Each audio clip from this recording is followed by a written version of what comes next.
Hello. Ha. Yes, as usual, late. So we're going to try desperately, again as usual, to be efficient and do things properly. Once again, as well, decided that we're gonna put VATSIM off one more week, just because last time was such a disaster. And I want to be good, ready to go, doing things the proper way once we actually do the VATSIM. And again, I have things that I'm supposed to do this week that I almost was gonna actually not stream this week, but I don't want to do that. So we're yuck. Yeah, gonna yeah do something about this. So we shall pick our, I shall check the things and then we shall pick our things. And I'm so far over, sorry. There, okay. It appears the things are working. Okay, so, yes, also decide because of last week, we're going to just do, I think, more night flights, rather than in the clouds. Um, I mean, well, marginal shouldn't be bad, right? We got some no icing pie reps. So that's good. We could try the marginal, just to see how that goes. And if it doesn't go well once we do that, Sam, sorry, I'm 12 years old. Yeah, we'll try the marginal. And if it doesn't go well, we'll just stick with the night flying when we actually do the VATSIM. So we have a nice, what is this here? Does this have, ooh, ILS plus VOR right there. So that should be good. So what if we do this?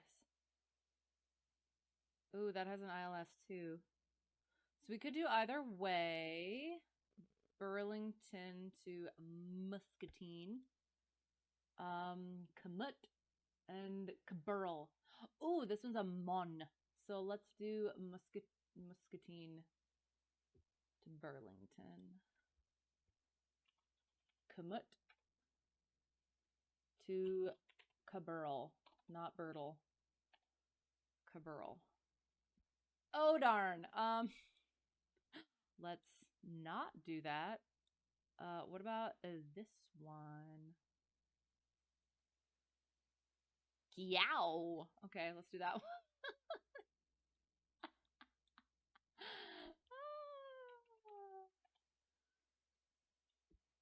54.8. Perfect. Okay. So what we can do is we can go directly to this VOR. Boom. And then let's figure out where we need to go with regard to the VOR there.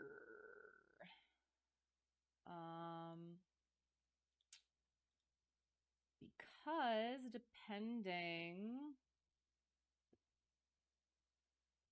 that could be something where, oh, sorry, weather first.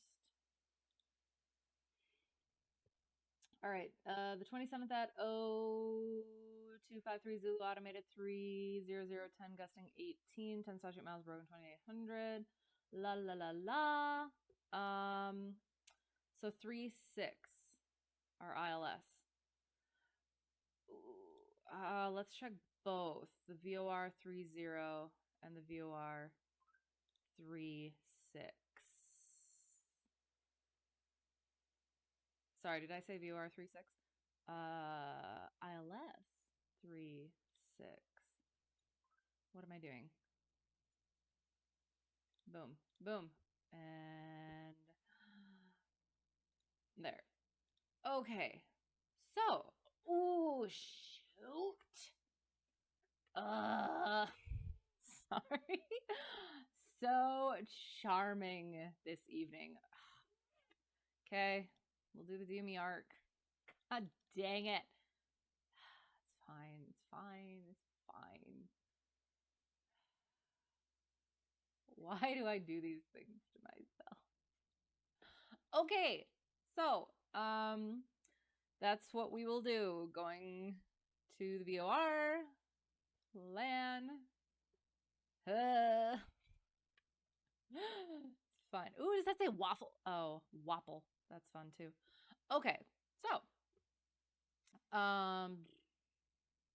what are we doing? Weather.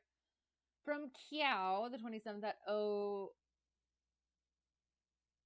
252 Zulu, automated 280, 12 gusting 20, amazing, 10 statute miles, overcast 2700, la la la la la, excellent. So 280. Boom, ba-doom, boom, boop, boop, ba-doop, ba-doop, ba-doo. What was I doing? That's what we're doing. Takeoff minimums. KIOW. Ah, oops. Words I can't say because I'm a lady.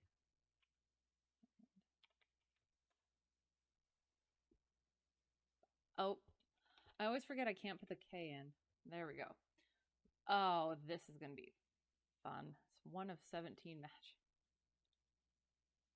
Found it. Okay. So, takeoff minimums to Fife. Or 30. Let us look, shall we? Oop.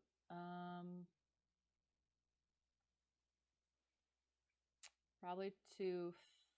Let's go with 2.5. 300 ceiling, 1.25. No, hang on. Yeah. 1.25 statute miles, or standard with a minimum climb of 255 feet per nautical mile to 900. Departure procedure. Oh my god. Jeez. Yeah.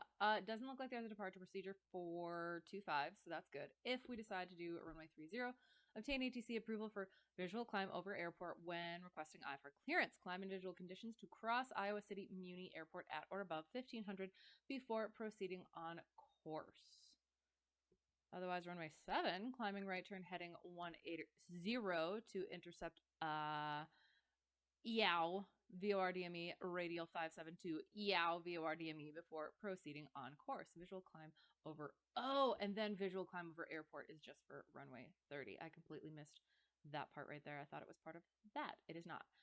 Okay, look good there. So then we will go over our this thing. Procedure.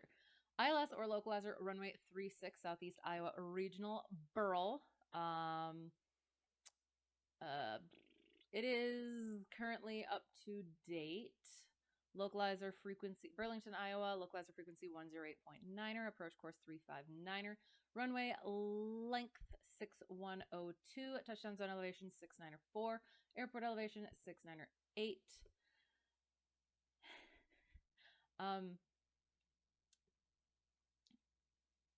This is a yeah, it means something. And then this is again the hang on. It's either the 232nd day of 2022 or it's the 222nd day of 2023. I'll have to look that up again. Yeah, when it was last changed. Nothing, no remarks in there. We'll be looking for Mausers. Missed approach, climb to 2800, then climbing right turn to 3000, direct Burlington, VOR, DME, and hold. Frequencies we would get on VATSIM, Lomburns. So we are planning to go there and then do the silly DMER. I feel like that's going to take a while, but it's fine. It's what it should. Gamgee! It's like Gamgee, but it's not. So we will fly to the VOR. And then we will go out on radial 127. At the initial approach fix, DME 14. 3000 will be our altitude. No procedure turn. So then once we get to here, still at 3000. And then we continue at 3000 to our final approach fix, which is the outer marker.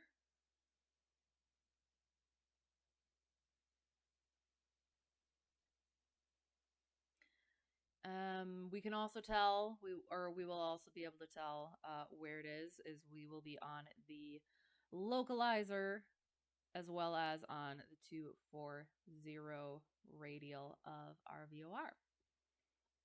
And then, yeah, we will follow the glide slope down to our decision altitude of 894. Yeah.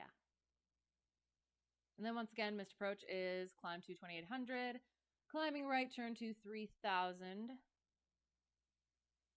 direct to the Burlington VOR, boom, and hold. Whee. And depending on where we're coming in, it'll be boop, and then a boop, and then a boop. It'll likely be a parallel entry. If we can get directly on this radial, it would be a teardrop, but otherwise it would just be parallel. Okay, cool. So we'll look again at our altitudes. That's what we'll do. Going here, 2600 for that, 2600 for that. So we're going this-ish way, so 3000 would be good, question mark. However, that might be a roundish where 684 for our elevation, overcast at 2700. 100, so we would be right at the clouds there. So we might just go 5,000. Yes, 5,000, and then we can descend on the arc or on the, yeah, ATC would let us know. So, 5,000, we will put in our flight plan, or we would put in our flight plan, and then our route being KIOW, so Iowa City to Iowa City VOR via Victor 67, Burlington VOR,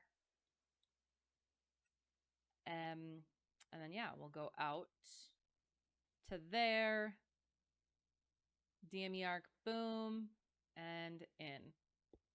All right, practice craft clearance. Am I remembering all of this? Oh, I hope so. We'll write some of it down while we get the sim up and ready. But yes, hello, how are you? How is it going? There. That's working, that's working. Paint. Oh, wait, first. LittleNavMap. Oh, shoot. I haven't updated LittleNavMap again. You're good. Excellent. How was my evening? My evening was good. I had some family stuff this weekend that I'm still kind of getting back into the swing of things after. But yeah, it was good. Played with my kitty. She was very needy today. Okay, getting the sim up. We'll get the paint.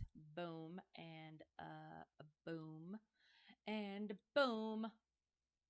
2,600 minimum en route altitude. Dang, the lowest there is 9,000. Oh, I was even actually surprised that it was 2,600. But yeah, 9,000's a bit.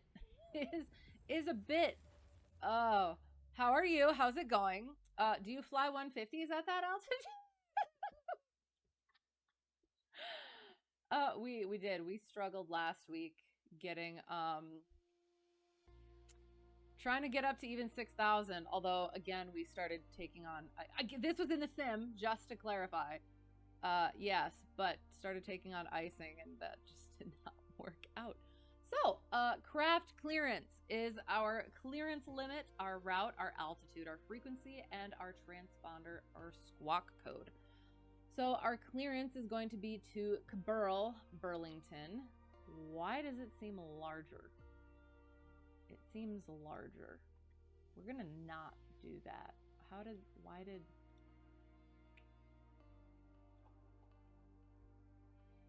That's strange. But okay. Well, it should be the same then. So then if I go like that, KBRL, then it should be KIOW to EOW to Victor 67 to Burl to KBRL. Nope. And again, I would write this smaller.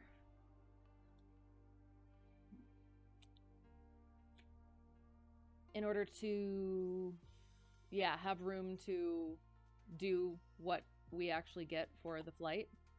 Frequency 122.8. Up here, it would probably be 3,000, and then expect 5,000 10 minutes after departure. Transponder, it's just gonna end up being 1,200, but we'll just, yeah, put that in there. And then our void time and all those things. So, we would actually, so we'll come back to this. I want to do it kind of more in order.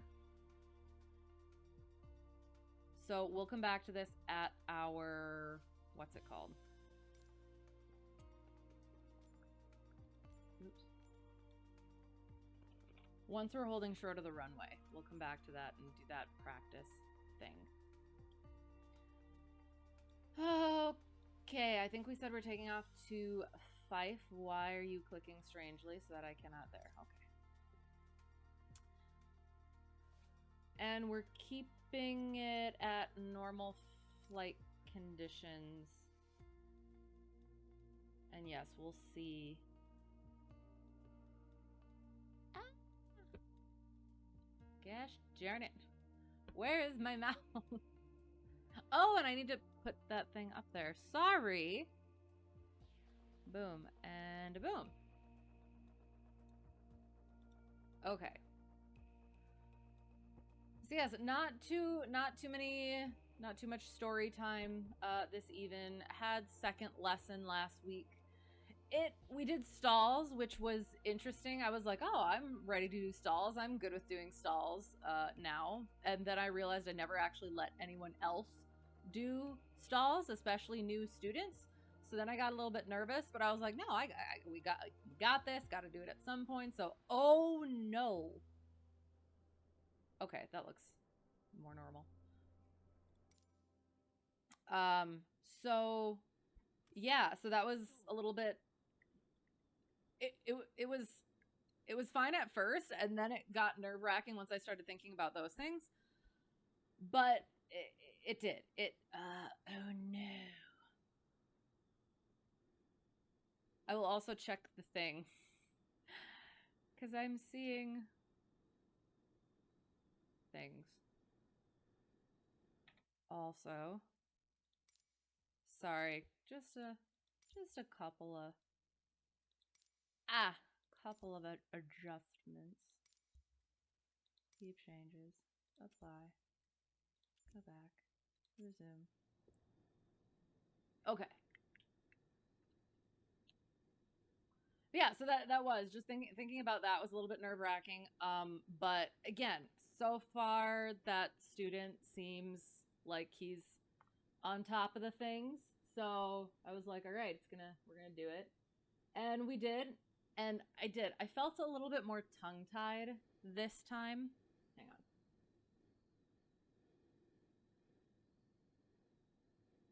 I think I can hear it. Yeah, so we got.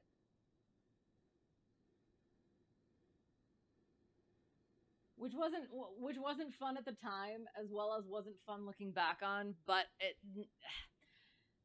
is. I talked to Fred instructor about it, and he's like, it happens, and like you're not gonna be perfect to begin with. You're never gonna be perfect in general, so it's just a learning, growing experience, and yeah, it'll be good. But yeah, ended up not doing. Yeah, we reviewed the straight and level, like the fundamentals of flight, and then we did the stalls and did it to first. Where is this? First indication, and then recovered. Demonstrated it first indication, and then recovered. Then let him do it first indication, then recovered. Power off stall, and then demonstrated it to full brake, and then let him do it. It was fine. And then we did power on stall, and the power on stall is always that little bit. Yeah, the power on stall, and he wasn't wholly interested in doing it right at that point. We had to do like an evening flight because hang on. Okay, we do have the stuff in now, thank goodness. He works, so we had to do an evening flight after work, and it was a long day, so it was a lot for that day, which I have decided that we're gonna do like just kind of more review stuff and working on stuff we've already gone over, so that it's not so much on those days, and then when we can do like day flights and have longer time for that, then we can add stuff in. So it's those little things that you adjust, you're flexible with, Yeah, yeah, it is. It's weird. It's a different experience, but it's good. It's good. Okay, so we're gonna turn the night off. We'll see if we can do that. Whoa, whoa, whoa. Sorry. Is that a Cessna 152? I am glad that you asked. Hang on, let me type the thing in. C152. Boom. It is the WB Sim JP Logistics 152. Where did it go? There it is. WB Sim JP Logistics 152. And yes, I fly it all of the time. It is wonderful. It is beautiful. It has a ducky. So yes, get it if you do not have it. I can also put our route in there, I guess. So KIOW, oops.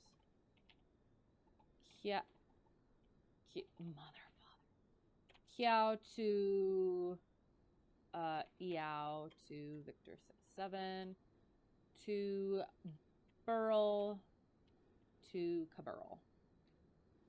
And we're on, oops, US, shoot, are we on US West or US East? I always forget. I think we're on West. I think we used to do East. I don't know why we started doing West. We're gonna go US. Oh.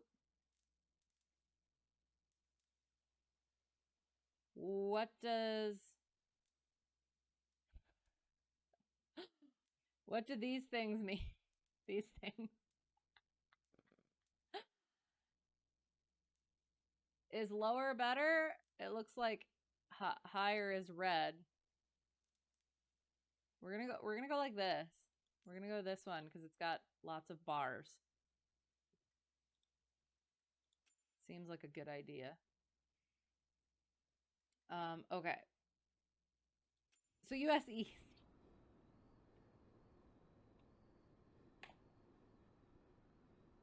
There. Pinning.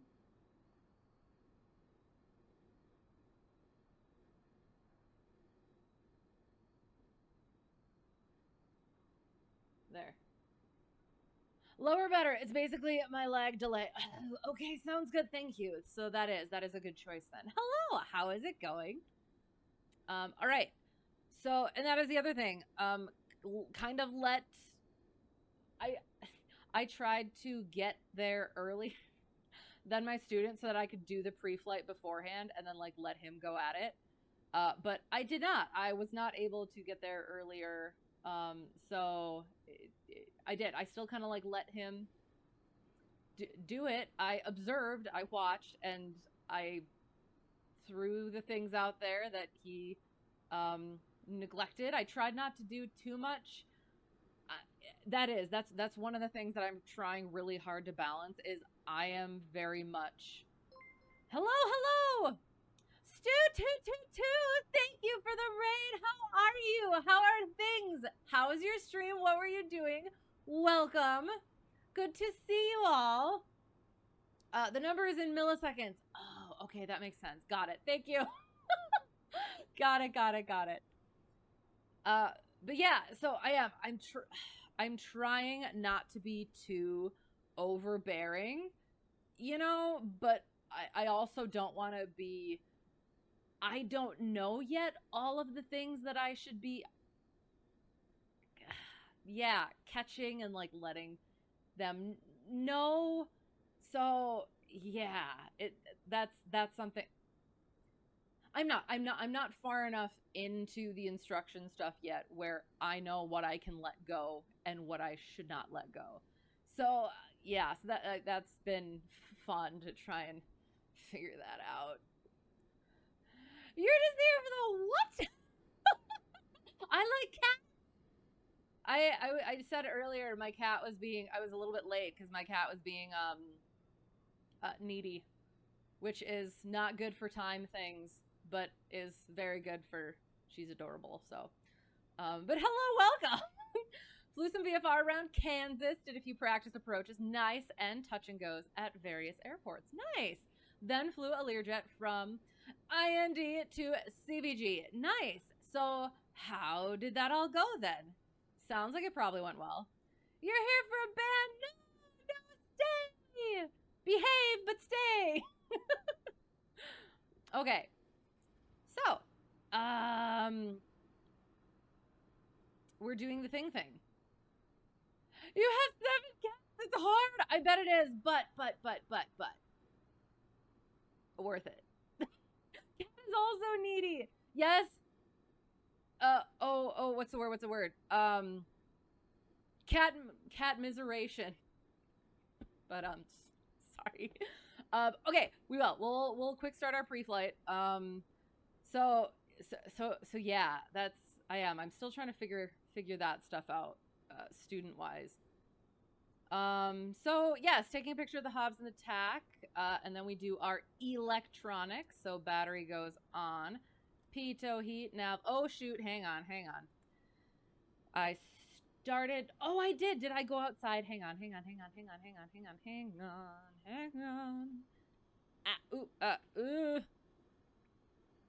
I did. I didn't remember doing that. You had to return back to IND. Oh, on the first attempt because you forgot to flip your autopilot master switch. There's an entire switch, master switch for the autopilot. Hello. Thank you for the follow. Okay.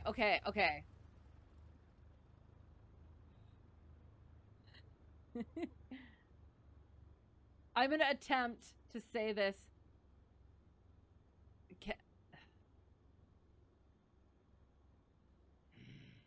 There's like different ways I could say it, and I want to say it correctly. Katie Teal too? Although you like cats, so cat yite 402. I appreciate you. Let me know how you want me to properly say it. Thanks for being here. Just cat sounds good. Hello. But I mean that is returning back. You forget something. It happens. It happens, and you deal with it, and you learn from it.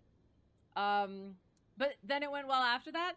Needy is in caterial support. Oh, okay. Goodness, you'll follow just cat. We're good. Sounds good. Awesome. All right. We are draining our battery. So did the thing. Pitot heat goes on. Nav lights. Beacon stays on. Nav taxi landing. Boop. Oh, and again, I'm still having those things where I'll say things and then I'll realize, like I said something about turning the taxi light on, but the taxi light that we have, it's the one switch again, and you pull it out once and that's the taxi light. You pull it out twice, that's a landing light, and it's only labeled landing light. And I'm like, oh, don't forget the taxi light. And then he's looking for it, and then I realize there was no label for taxi. So yeah, that was all those things. And then another thing that I realized too, really want to go over making sure he understands how to be looking at all of the instruments and stuff. And yeah, it's just, yeah, so many things. Anyway, sorry. That's good. That is good. That is good. Good there. Good there. Boom. Fuel gauges are good. Beacon stays on. Nav lights. Pitot. Boom.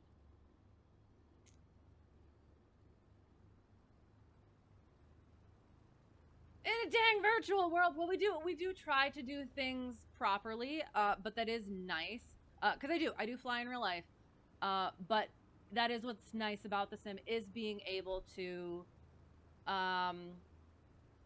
have that room to be able to play around for a little bit and test things that you might normally not, like flying directly into severe icing conditions and can't say that. Words I can't say because I'm a lady. Conking out the engine and having to do a engine failure and almost landing in almost IMC last week. Yeah, that was not fine. But better to do that in not real life.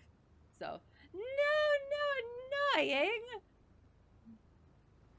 It can be a little fun. Make this trip enjoyable. Keep up the good work. Thank you. I appreciate it. I do. I try to have fun myself, and I try to hopefully help you guys have fun as well. So, and I do. I appreciate you guys being here. You only flew on a trike in FSX. Was it fun? Your peasant said you did good. Ducky, damn, let you investigate the Ducky. Abso-freaking-lutely. Since you asked, or since you mentioned it, there is Ducky. Hello, Ducky. Oh no, he has disappeared. Haha, he is back. So, if you have not checked out WBSim JP Logistics 152, that is this aircraft, and it has Ducky. Ducky is fun, and he is our stall horn, as well as somewhat of a turn and bank indicator, attitude indicator. He's on a little spring. We will show his movement when we get moving. So yes, that is Ducky. So we did that. We will do our noop. Liquids. Now we do our liquids. So we drain a little bit of fuel from both our tanks. We check them up in here, and we will fill up before we forget. And then we also check the level of our oil.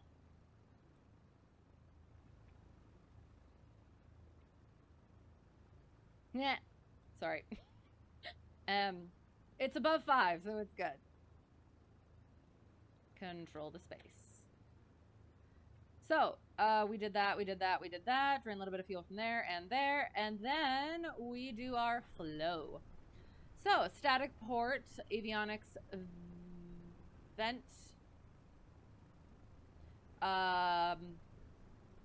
vents there, pitot tube, drain hole, fuel vent, stall horn, leading edge of the wing, and then we boop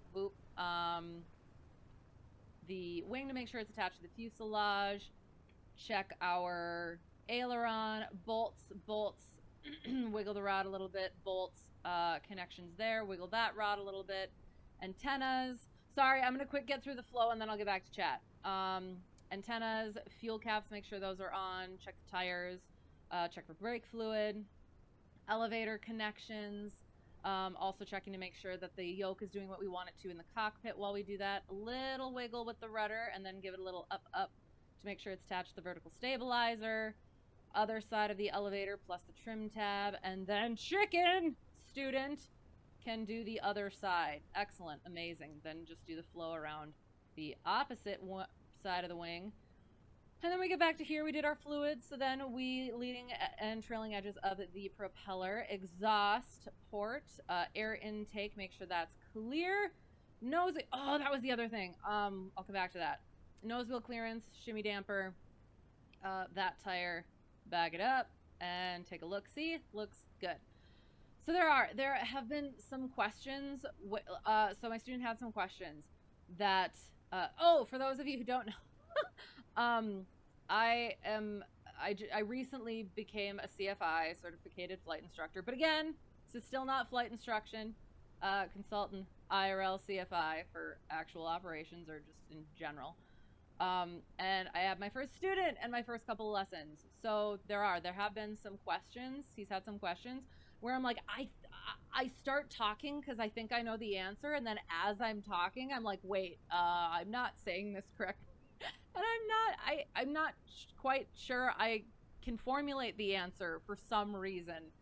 So that's been fun, getting into like that far into the answer and being like, oh wait, I'll come back to that. So yeah. You are not a dog, you leave ducks alone. Well, but the ducky's having fun. So yes. Hello, how are you? Good to see you. Nice to meet you, good sport. Yes, engaging. Oh, thank you. Good to meet you as well. Is this C-172? It is a 152, so it only has the 2 seats. 2 seats, it is smaller. slightly more, what's the word? A little bit more sporty. Yes, I started flying a 172 in real life, and then I currently fly a 150. And yeah, it's a lot more sensitive to external conditions, as well as control pressures. So that was fun to get used to. On the first stall that I attempted to recover from when we got into the 150, almost nosed us down. It was exhilarating, but also surprising. So yeah, this is the 152. I love flying the 152. All right, did our flow. We check our checklist. Grab this here thingy. Oh shoot. I also have to get our route ready. Ooh, studying for my double I written. That is not the flight plan. We're not going to be at 32,000 feet. We're flying IFR. Oh, I have to remember too, when once we get back to VATSIM, I'll be squawking 2200 if they are not online and we're still flying IFR. I'm pretty certain. Correct me if I'm wrong. To IO, to Victor 67, to Burl, to KBRL. Perfect. Okay. 32,000. We're not flying 5,000 is what we wanted. Ooh, a knot of tailwind. Okay. Good. We'll be leaving nowish. Oh, yeah, nowish. Perfect. Okay, so that is good. That is ready. X virtual ATC on VATSIM. Okay, nothing to do with aviation IRL. Experiencing the training. Oh, okay, nice. And you love the intro. Oh God, what intro? Checking for fleas. What do you mean? It sounds interesting. All right. So next thing we do is circuit breakers. So buddle-a-la-la-la. Yep, circuit breakers, buddle-a-la-la-la. Also visually checking. Circuit breakers. Brakes, pedal test. And then we do our what's it called? Passenger briefing. So no talking during takeoff and landing. We're sterile cockpit from our start up to our cruise, and then after cruise through our landing and taxi it to shutdown. So yeah, focusing on what we're doing in the cockpit with the aircraft, scanning and avoiding, seeing and avoiding obstacles and hazards. So no distractions at that point. And then seatbelts on at all times. Exit out the doors to left and right for now. Make sure they're shut and locked. Give them a little boop boop. Make sure they're good. And if something is to happen, we do have to exit. Make sure you're going away from the aircraft, not going forward. Nata did that one. If we lose power on the rollout, we'll stop on the runway. If it is after takeoff and below 1,000 feet, we'll land straight ahead. If it is above 1,000 feet, we will turn back around and land on the runway. Consider. Yeah, that. So seat, track, bag and lock, chicken. And then we do our flow. That's one of the things that's been a little bit weird too, is I've started getting into the flow, doing like the flow of things and then verifying with the checklist. So I may have to adjust my teaching for that, because like going through each of the items of the checklist, I don't know, I do like the flow, because it feels like you actually see everything, because again, when you're looking at the checklist, you can always look and then accidentally miss something. So doing the flow first and then double checking with the checklists just, I don't know, seems, yeah, good. But yeah, trying to teach that is weird, and yeah, so figuring that out. So flaps are where they need to be. Mixture goes full rich. Throttle goes slight. Carb heat is off. Beacon is on. Prime it. Whaboomba. Whaboomba.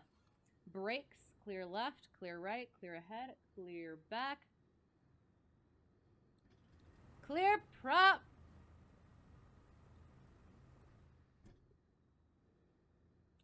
And then we master. Hand on that throttle. Whee! And then we do another flow, checking our greens. Doing our these on and on and on.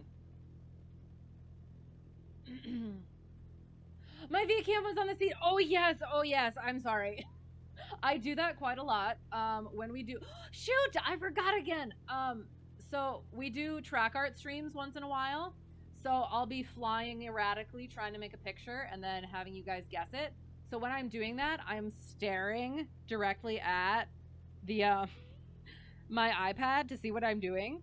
And sometimes, I don't know why it's not doing it now, but it will go like upside down fully. So yes, get used to that. You were satisfied with your care. Yes, you got it. You got it. I am glad. I'm glad you're satisfied with your care. Hi, how's it going? Epic! Yay! Yes. So now we need our frequencies. So yes, the thing that I forgot, I actually did some IRL track art for just a fun celebration-y sort of a stream. It's not a stream. Flight out of my home airport, home airplane. And it wasn't horrible, but it didn't turn out quite the way I wanted it to.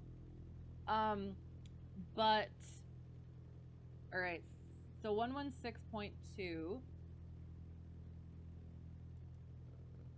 But yes, I was going to undox it. Oh no. How are things? I hope things are working well. I had this on. That might have been making things a bit strange. Sorry.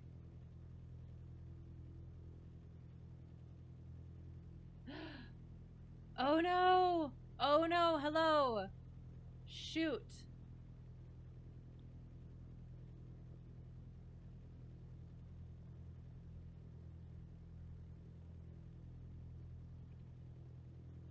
Oh shoot. Oh, are we back? Oh no. Hello? Oh no.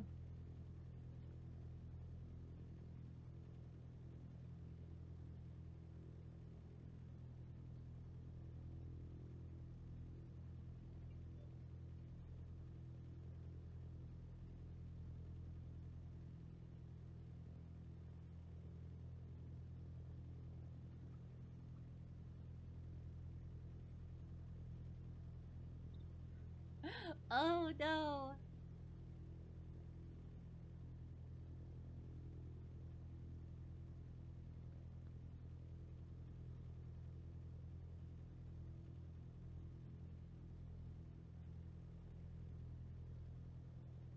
Is it? Are we back? Oh no.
in case it stops working. I am so sorry. I don't know what happened. Stuff went wonky, and then, oh God, you know what? Oh, we are paused, aren't we? Oh, thank goodness, because I was not holding the brakes. Hello, let me just quick check to make sure things are... Thank you for your patience. I did. It kept on disconnecting, reconnecting, disconnecting, reconnecting. And then I fully disconnected, and then my streaming software was saying it couldn't connect. So that was fun. So apologies for that. Let us move on. Okay, seems good. And now we shall continue. Let us do the things. And thank you for letting me know as well. So, recentering this and getting to where we need to be. Boop, holding the brakes. There we go. Frequencies. Where is my iPad? You're going to respond before everything crashed. Speaking of ADHD, we're thinking about starting lessons, but didn't know that you can't pass the medical if you've taken meds for it. So, I don't know what your situation is, but you could talk to an AME, aviation medical examiner, and talk about your specific situation. And there are ways, there is a possibility that you would be able to.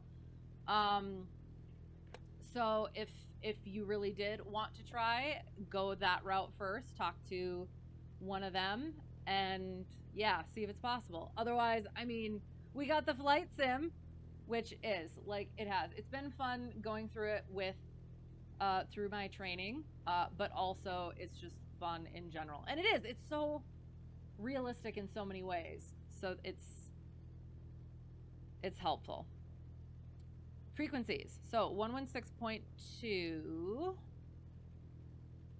116.2. That's what we were doing. Yes, 116.2.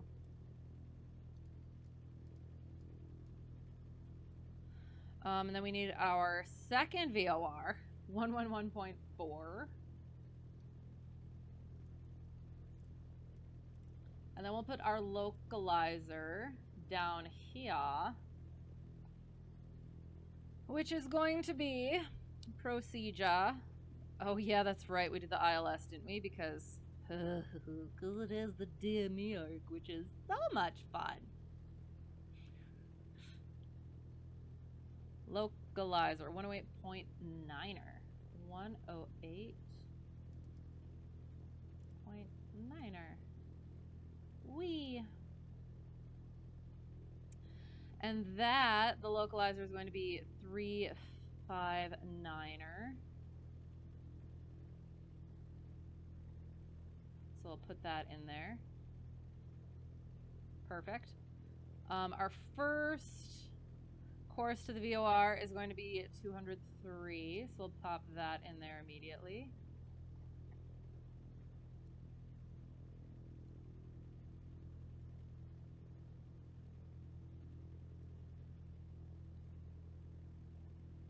Haha, look at it. It's in! Yay!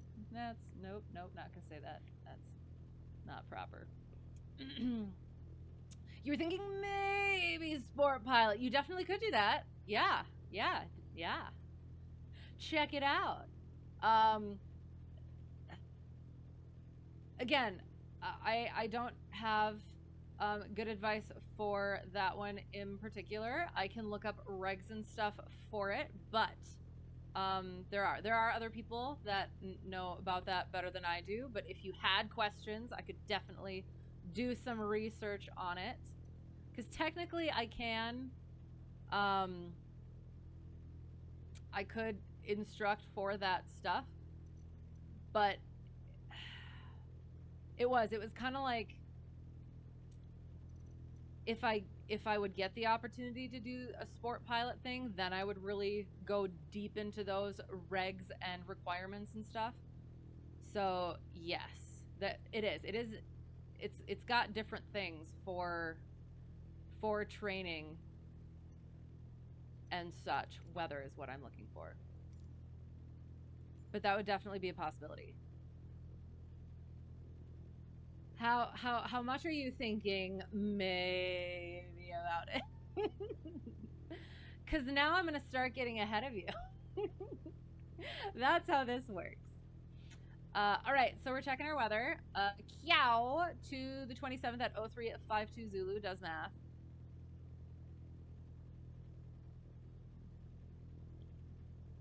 Wrong way.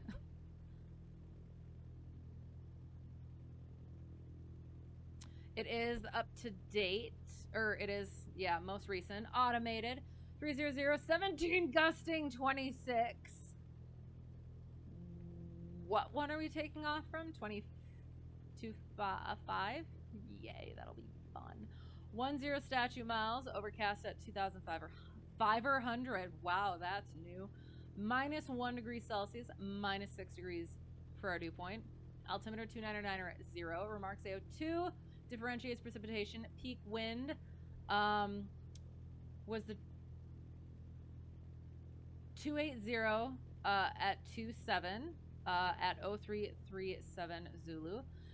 Sea level pressure is 1013.2 millibars.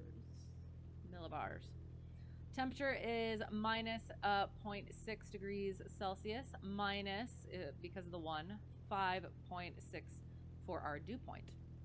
So, altimeter 299 and remembering that wind. Oh, goodness. 29, oops. Totally could have not done that. 909. And then we make sure, oops. Make sure it jives with our elevation. Less than 1,000. 6. I do believe that was, yeah, 6. 684. It is within 75 feet. So that's fine. 6. Yeah. Good. Your understanding is that you can get a sport pilot certificate without doing a medical exam if you have a driver's license. That does sound correct. So, yeah. Funding is also a barrier, to be honest. That is another one. So if you were considering it, one of the things that is suggested is if you can save money for it so that you can kind of crank it out all at once, because if you only do like a lesson here or there, that's not going to get you there. There's also scholarships you can look into too. But yeah, that does make sense as well. Yeah, if it works out, that would be great. Otherwise, yeah, we got that sim thing as well. And there's other avenues, like I haven't looked into it personally yet, but I've been interested in it, like glider stuff, and thought there was another one too. But yeah, that looked fun as well, and I think that's similar to the sport pilot thing. I could be wrong, so I guess I won't say anything about that. But yeah. So we did our thing. I'll figure out where we are. Do I have us being tracked yet? Shoot. Oop, that's the wrong button. We'll get there eventually.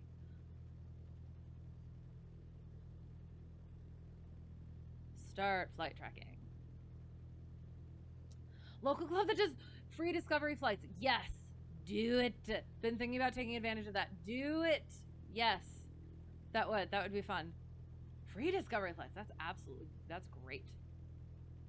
Ultralight, yes, is another category. Yes, that one.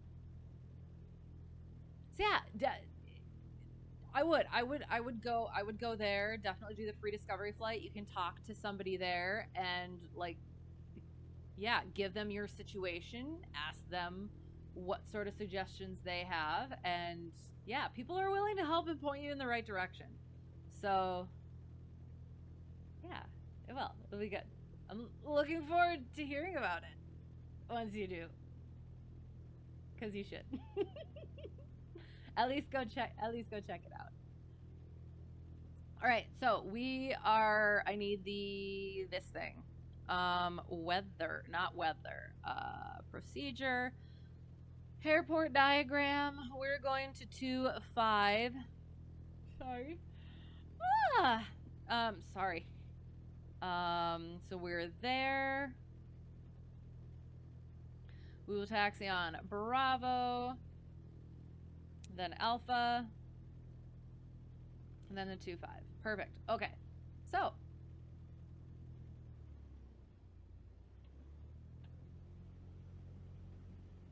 we're gonna do a 360 scope. Well, actually, we're gonna do a taxi first. We'll do our taxi.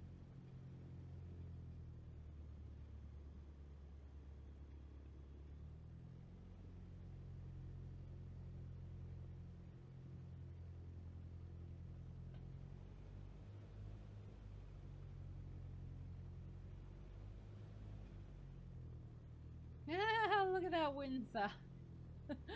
Oh, goodness gracious. All right. Bravo. Oh, yes, do you see Ducky, how happy he is? Whee! Whee! And then...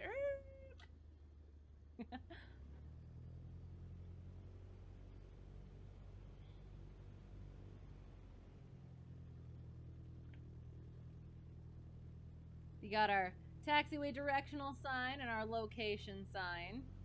Yay.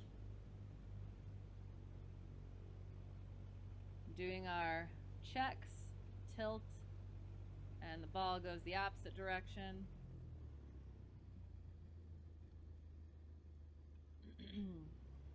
All right, so we might wiggle into A2, A1.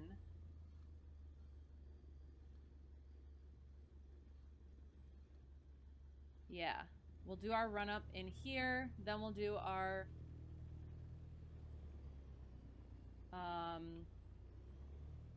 360,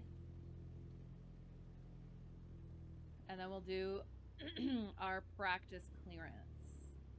Oh yes, this is perfect. Look at this nice area right here. I love it. We'll also get ourselves turned where we need to be.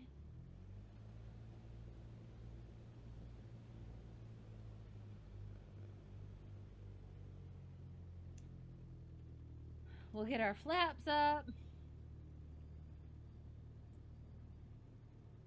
Have I ever flown in Michigan? I don't know. Have I ever flown in Michigan?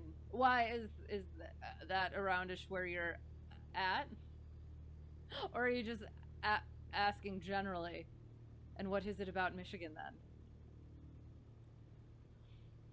I try not to give like really.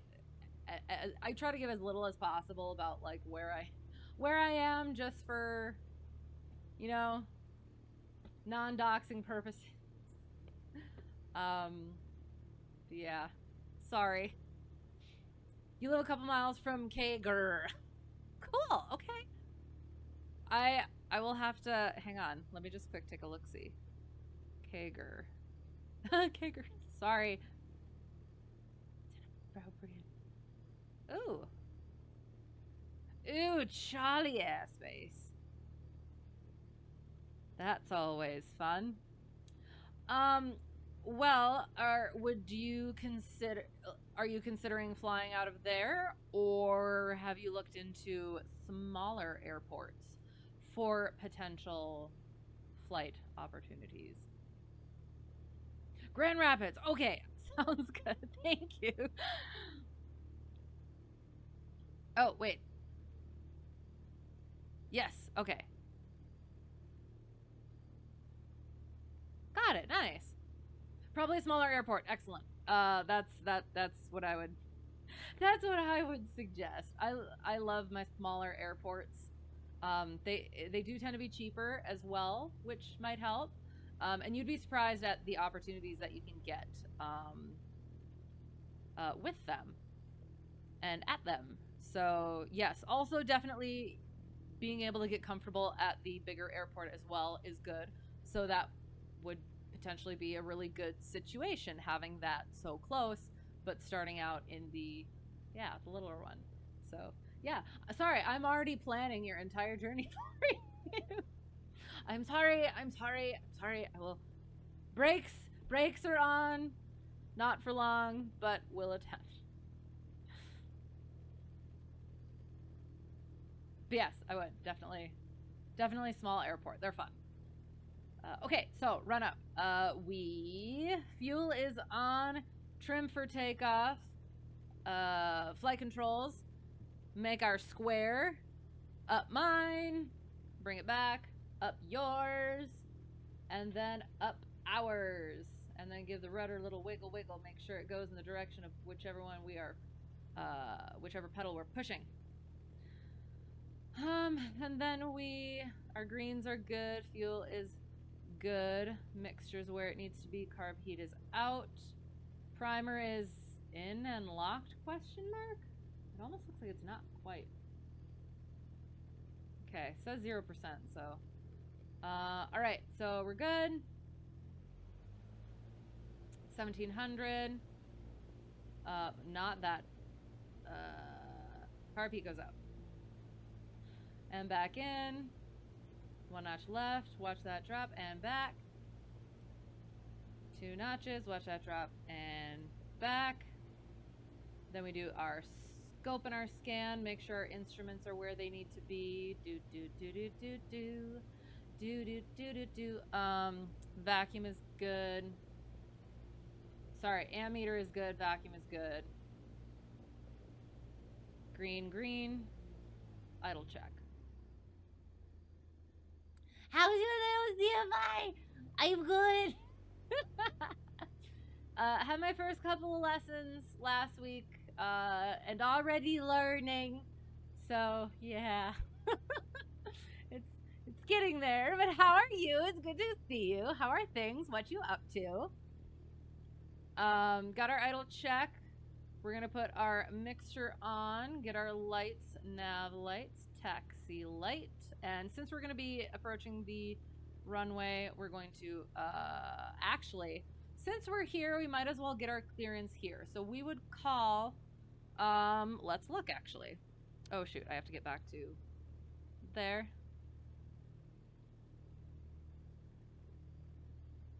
Info, 119.05 is Cedar Rapids clearance delivery. So since that's not like a center or anything, it would be less radio-y. No, I think it still is. Yeah. So we would call them up. Let's get our paint back up. Boom. So we would call them up and we would say Cedar Rapids clearance delivery. Cedar Rapids clearance delivery. Cessna Hotel Tree 1 Delta 1 on the ground at Iowa City. India Oscar Whiskey. Open IFR flight plan to Burlington. Bravo Romeo Lima. And then they would come back and they would say Cessna Hotel Tree 1 Delta 1 Cedar Rapids clearance or delivery. Cleared to Burlington as filed. Climb maintain 3000. Expect 5000. 10 minutes. Oops, after departure. Frequency 119.7, but we'll do 122.8 because that's our Unicom. Squawk 2200, but we're just gonna squawk 1200 because we're not actually in VATSIM. Void if not off in 10 minutes. Time now is whatever time it is. 0525 Zulu. Let us know. Contact us no later than 0545 or something. And then we would say, Cessna Hotel Tree 1 Delta 1 is cleared to Burlington as filed. Climb maintain 3000. Expect 5000 minutes after departure. Frequency 122.8. Squawk 2200. Void if not off in 10 minutes. Time now 0525. Let you know what's going on at 0545 Zulu. Yay. Have I taught someone yet? Yes. I have one student currently had a couple of lessons. First one went pretty well. Got all the paperwork stuff sorted, and that was interesting. I'm not quite in the system yet, so I'm yeah, they still have to like actually get that pushed through. So I guess in that sense, I'm not quite. I like, as soon as you get your ticket, you're fine. It's just I'm not quite in the system, so there's certain things that I can't do in the system yet. But yeah, that's fun.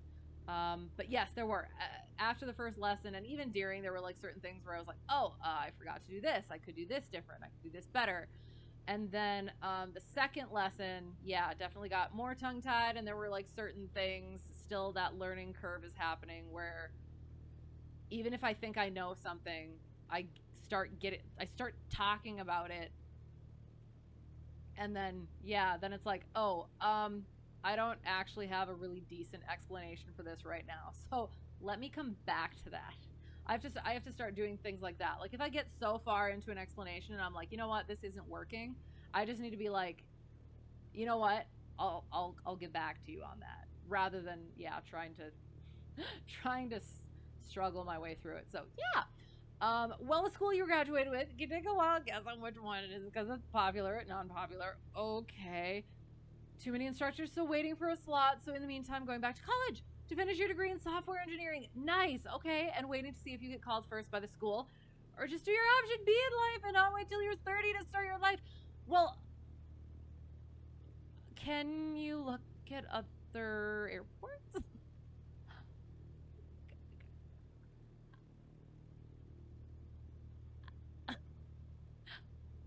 I mean, that sounds fun.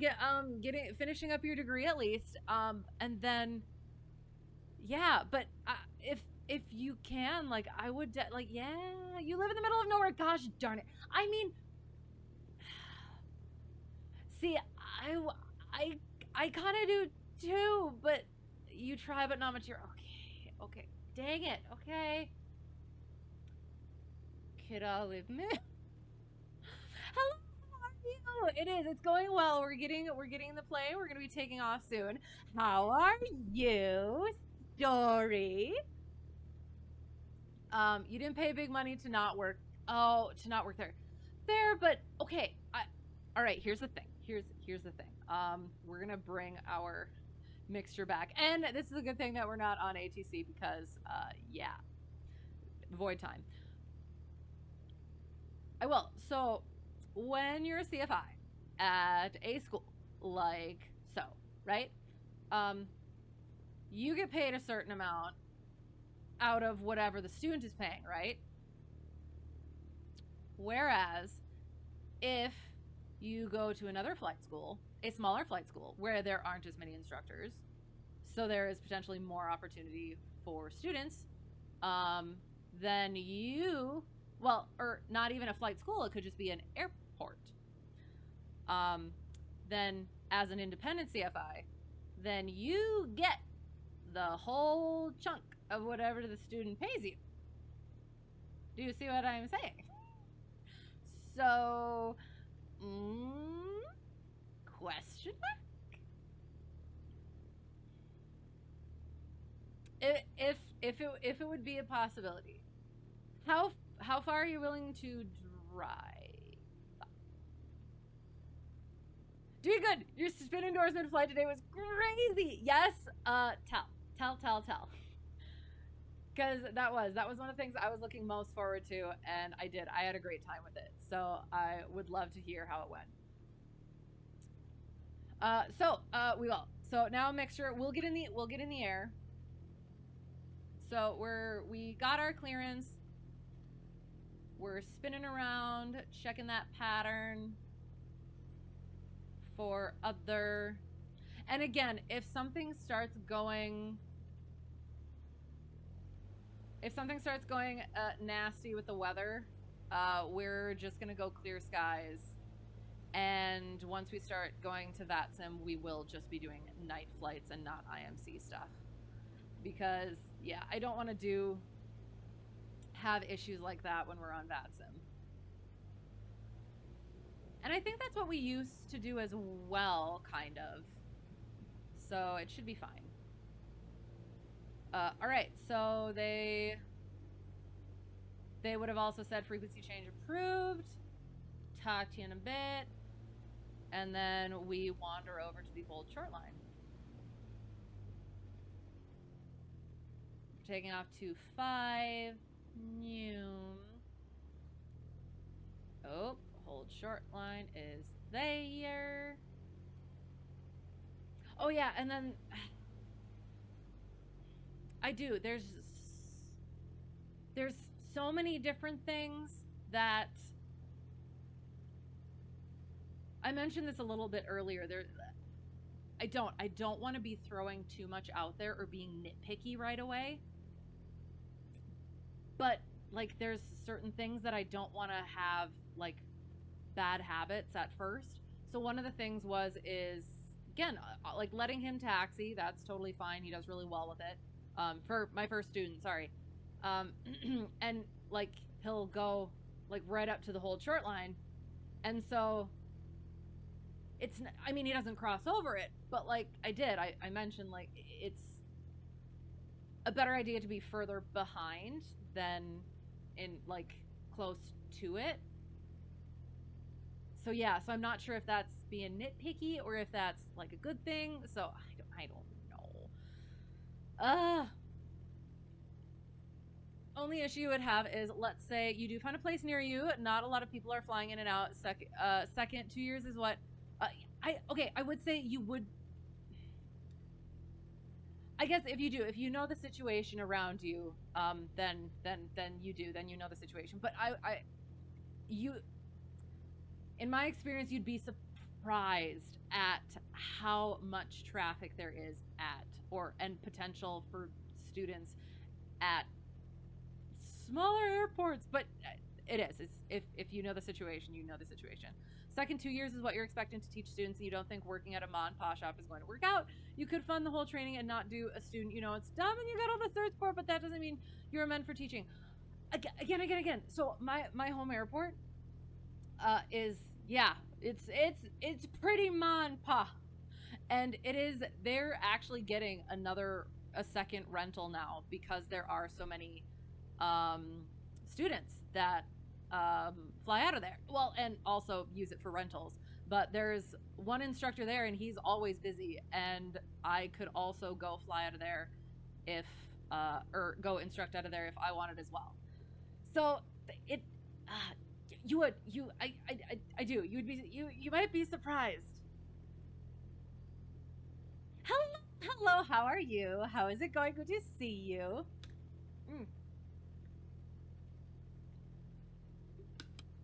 I'll quick finish chat and then we will bop up into the air. Was in the Super Decathlon, yes, it did an inverted spin. Ooh, okay, which felt so weird. Accelerated spins also by pushing down to tighten the turn, spinning off a skidded turn to simulate overshooting a base to final turn. Jeez, that sounds fun. Like that's a lot of different sort of things. That's super cool. Okay. So did you feel good about it? Did you feel like more capable, competent with it? I do. I like that. I would like to go back and do more spin sort of things and more. Yeah, those different things, because we kind of did. When I did my training, it was just like doing the normal, get it into a stall, kick the rudder over and everything, and just do it the same way. But that does sound interesting. You're always told leave enough room in case you need to turn around. Both know that will probably never be asked, but it gets them in the mindset of leaving enough space. Oh, right. You were always told leave enough room in case you need to turn around. Right. Yes. Both know it'll probably never have been asked, but it gets them in the mindset. Oh, I love that. Thank you. I like that. Yes. Okay. You've been watching a flight instructor on YouTube that has been posting all of his flights with a particular student. You like the way he goes about his lessons. Everyone learns differently though. And that has been one of my things is with this student, it's been good. He seems kind of similar to me actually. which is great because I was like, I would probably never like me as a student because I'm just so me. But no, he does. He seems really committed and really wants to do well. And yeah, so it's, but then I have a potential another student coming up, which, so her personality seems, we've only texted, but she seems a little bit different. And they're at different points in their lives. So it's going to be interesting. But nice, like that would be interesting to see what that other instructor does then. You're doing good, really enjoying the 182. Yes, good, excellent. Been flying a lot. It's been a while. Hello. The title has changed. You're guessing I'm a CFI now. I am, yes. Yes, but yes. Disclaimer below, still not instruction. Especially because, yeah, we're working on the IFR stuff and I have not done the double I stuff, so I am not competent in that area. So yes, how are you? How are things? Good to see you. And I've had a couple of lessons and yeah, working on getting it, or I've given a couple lessons and working on getting into it. So yeah, felt good, but at first you were just trying to shake off the startle effect. Right. Yes. No. And that absolutely makes sense. And it is something to get over, but glad you did. And it does. It sounds like it was a lot of fun. I'm gonna read that. We're gonna get up in the air and then I will get back to chat again. So we would make our call. We would have a while ago because our void time would be probably past at this point. But since we're not on VATS, we can do that. Haha. So we are in Iowa City. So Iowa City traffic, Cessna Hotel Tree 1 Delta 1. Departing, they would have let us know where to go. So we are going to do a left turn. Departing 25 to the southwest. Iowa City. And then we would look. All right. As we're taxiing. In the inverted spin, you actually have to keep pushing forward to induce the stall. The plane then flips upright for a second and then spins with like the top of the cockpit facing down. So weird. That sounds really weird. But it sounds fun though. Did you happen to get nauseous at all? Because when I was doing my first training, I never had that issue of getting sick in the cockpit. But when it was doing those, one of the owners at my home airport, worked with him on it, and he would be doing the spins and I would start getting nauseous, so I would have to take the controls, and then I would be doing the spins and then he would start getting a little bit nauseous and he'd have to take the controls. So that was fun. That was an experience. All right, throttle up. We're watching our airspeed. We want that to come alive. It's looking like our needle is moving. That's good. We also, oh God, I forgot that we have, we have liftoff. A slight crosswind from somewhere. It was from 300 and we're on 25, so it was actually kind of strange, but yeah. So we're just maintaining our heading, runway heading. Waiting for our 400 feet. Okay, 1, 2, 3, 4. Okay, looks good. And then we would contact our contactee people, and then we would say, I'm not actually sure who we're talking to. Cedar Rapids. Oh, it's Chicago Center. So Chicago Center, Cessna Hotel Tree 1 Delta 1, just off of Iowa City. 1,800 climb 3,000. And then they would come back and say, oh, radar contact. Clear direct to Iowa City VOR. and then we'll just have them tell us to climb maintain 5,000 at this point. Altimeter 29990. And then we say clear direct to the OR, climb maintain 5,000, 29990, Cessna Hotel, Tree 1, Delta 1.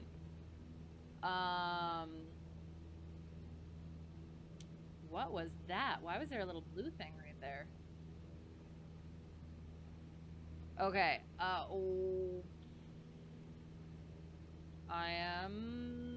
it does me a concern. Hello, one sec, we'll get to that. Why? So we're clear direct to the VOR, so 202.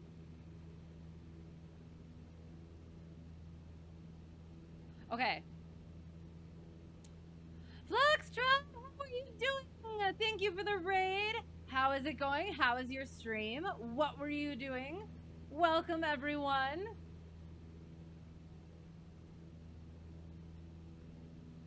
Hello. How are you? Good to see you too. Oh gosh darn it. Okay, hang on. Going up again. Also trying to fly properly. Nah, felt okay. Made sure to eat a light breakfast. Absolutely fair. Good thinking. Isn't there like a thing though too where you do need to eat something? Like it's, yeah. Well, I guess you did say light, but yeah, having a little bit of something is better than having absolutely nothing. But it's like specific things, which is super fun. Do I know when I will start working on multi-engine? I'm not sure. I'm trying to get a proper 4.9. Why do I feel like the VOR is being strange? And, oh God, am I not on the right one? I'm not on the right one, am I? No, I'm on the right one. 116.2.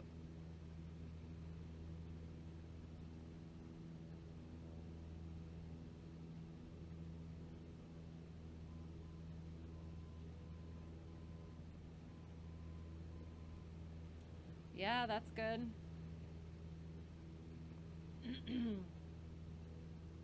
Oh my God, you know what? Hang on.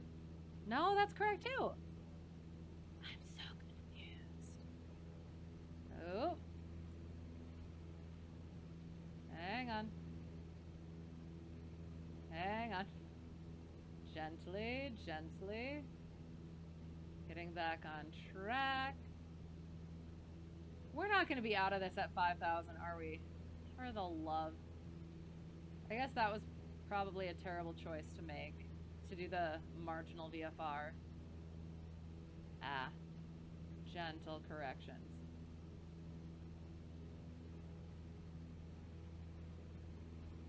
Oops, a little bit much.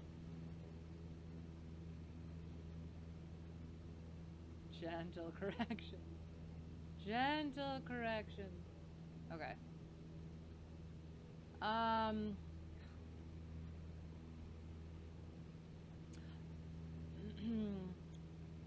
Chicago Center, Cessna Hotel Tree 1 Delta 1, requesting 7,000. Then they would say, climb maintain 7,000, Cessna Hotel. Oops, Tree 1 Delta 1. Coming in a little hot to our... Oh, there's also wind. So that's a good thing to keep in mind. Climbing, maintaining 7,000. Sorry, I'll get back to chat. I kind of want to get out of the soup here. Before I do that though. Because otherwise we may crash and burn like we did last week. So just give me a moment, because we can see the sun.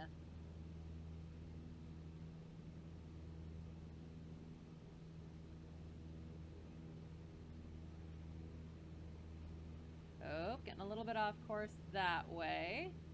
Although we're also getting closer to our VOR. Oops. So here comes the sun. Doo -doo -doo -doo. Here comes the sun. Ah, it's alright. Getting a little bit off, so we're gonna turn a little bit, oopsie, that way. God, I am feeling like we're not gonna be getting out of this. We got it that, I have said that before. I was like, oh my gosh, it looks like I can see us breaking out. Oh my God, we're doing it. Okay, sorry, hang on. Oh my God, I'm so happy. All right, hang on. We're getting there. We're getting there. Oops. Oh God. Oh, it's so beautiful. Okay. All right. We have 500 more feet to go. And we're getting close to our VOR. So we do need to, okay, hang on. Okay. That was amazing. It was like all at once. That was beautiful. I'm sorry. Okay. We're going to, our next is 142. Oops. So keeping it on a heading that, oops, gentle corrections. Keeping us on a good heading. What am I saying? And then we will need to make ourselves a nice turn once it gets to 142. So we're gonna start, we're gonna keep going. Nope, other way, other way, other way. Coming up on our 7,000. We'll be getting back to chat. I'm sorry, 1 second. All right. Oh, we're coming in. We're coming in. We're coming in hot. Sorry. 142. Oh, and now we're going away from it. No, don't go away from it. All right, nosing down.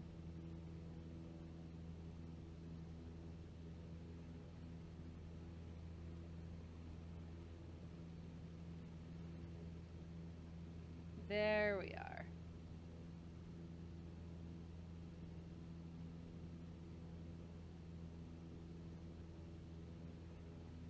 Capture that radial. Nosing down. Okay. Sorry, coming back in a little bit. Let me get trimmed out and stuff. I apologize. That was amazing. Okay.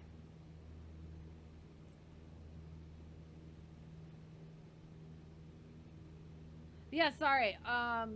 When I will start working on multi-engine, I would like to, like, on the, so because I'm starting to instruct. I'm also working on my double I, but when it comes to the double I, my instructor is like off every other week from his job, so I figured some week that he is not available, I could go and crank that out in some, find one of those like weekend, not weekend courses, but like week courses, and just hopefully crank that out, get that done. But we shall see about that. Hello! Amazing stream, really gorgeous area in Western Canada, nice. Checked out pie fly scenery called Angel's Lookout. Gorgeous, it sounds gorgeous. Soup looks delicious. Oh, absolutely not. I'm so frightened of the soup now, just because last week we iced up everything. We lost airspeed, we lost the entire engine, and we went down in like rain and IMC. So yeah, that was fun. But no, it was a specifically it was terrible conditions, and we definitely shouldn't have gone, but I apparently got a little cocky in the sim, so. How do you spell relief? Breaking out of the clouds. Oh yes. That was amazing and gorgeous. All right, let's take a look-see.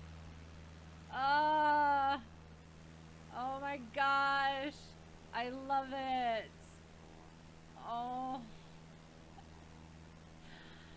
Oh, get it in the sky. Wait, no, I can't. We must be on the... Yes. Oh. So pretty. Okay. Now we're getting off track. Whoops. Hello. Good to see you. How are you? You usually feel relief when you break. Also fair. Yes. Oh my gosh. And poor Duck, yes, hello. Ooh, he looked a little... I think he's angry that I was getting off track. I'm sorry, Ducky. We'll behave now.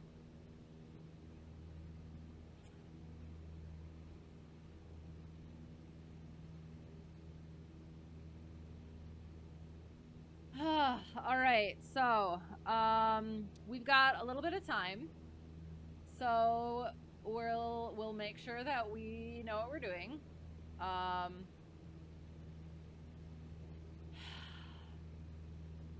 Forgot about the DME arc for a second. Gosh darn it. Oh, our changeover point. Shoot, we should have looked at that. Gosh darn it. Should we? Oh gosh, this is a terrible idea. Should we quick go into the...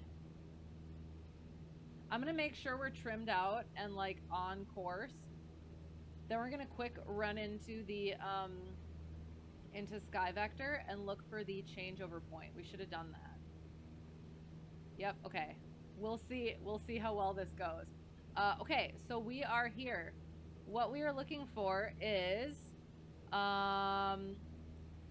57. So since there is no changeover symbol, which would be a boop, and a boop, sort of like a... I'll see if we can find one when we're done, but yeah, we got to get back into the sim. So 57, we just split it in half. 57 is 28.5. So we'll look once we're at 28.5, and then we'll swap over to the other VOR, which at that point, we would need to be on a -2 +2. Hang on. Go back in there. We'll need to swap our direction to -322 is the radial we'll be coming in on, but the 2 indication will be -2 +2 is 142. So yeah, that's our plan. All right, we're a little bit high. Oops. So we'll bring, yeah, power out just that little bit. You gotta go check on food now. Absolutely understandable. I hope it is most delicious. Maybe catch you later. Sounds good. Good flying. Hopefully. Yes. It can't get much worse than last week, so yeah. Enjoy your food. Yes, hope to see you later. Otherwise, hope to see you again soon at some point. Ducky is like aviate, navigate, communicate. Yes. That is exactly what he was thinking. I am sorry, Ducky. I am ashamed, and I will attempt to do better, at least for now. We're getting a little bit more off, so we will zoop this way just a little bit more. What, 140? Oh my god. So I did all that math with the other radial, and I completely forgot that we're on the same... We're on the same heading, so yeah. Normal people do these things. So once we switch over the VOR, the only thing that should change is that it will be a 2 indication. Oh. Ducky has a phone number for me to call. No, Ducky, no! I beg thee.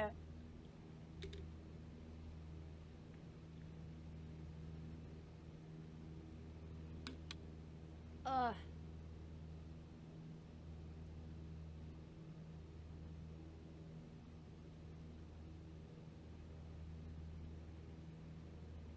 All right, so we can plan ahead. Oops. We are going to be requesting the ILS 30. Procedure approach 36. Oops.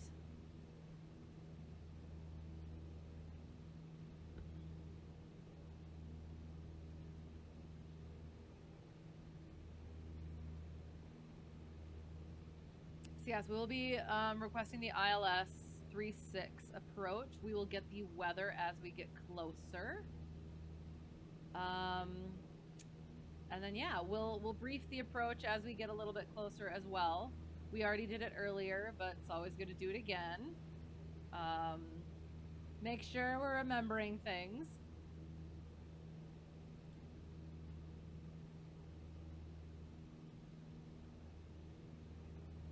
Also looking for our 228.5. So we do. We've got a little bit of time, which is nice. But that is when you're supposed to do the things. I'm gonna make sure. The VOR is on the thing. Oh my god. Okay, this is gonna be fun. Hang on. I never noticed that before. So we're a little bit... I'm gonna see if I can fly out like this, because this is really pretty.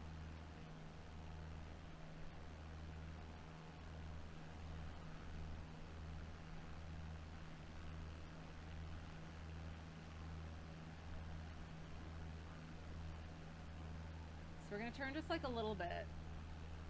We are supposed to be on 142, so... It's just a, oops, different sort of instrument. I kind of wish it had a... Is there an attitude indicator as well?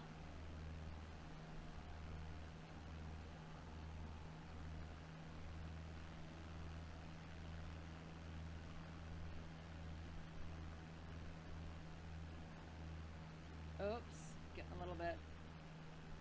Sorry! It's a new adventure now.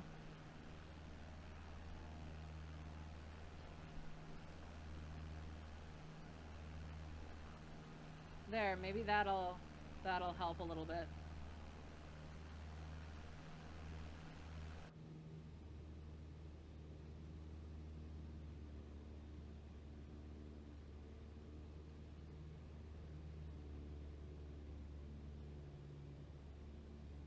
Oh goodness.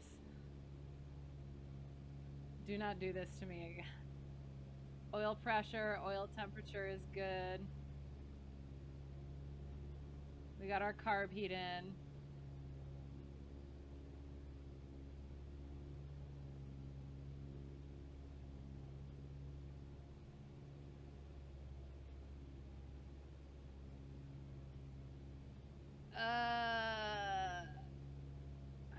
Chicago Center, Cessna Hotel Tree 1 Delta 1. Requesting VFR on top.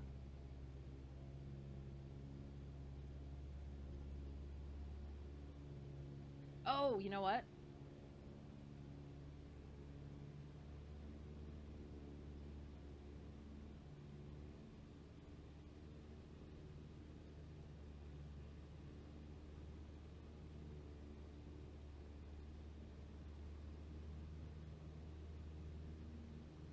And then they would say, yeah, sure. So we're going to climb up another 500 feet.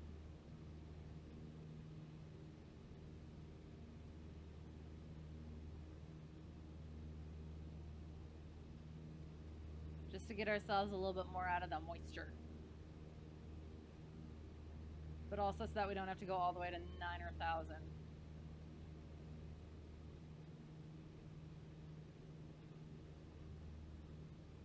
We're gonna give ourselves a little deviate.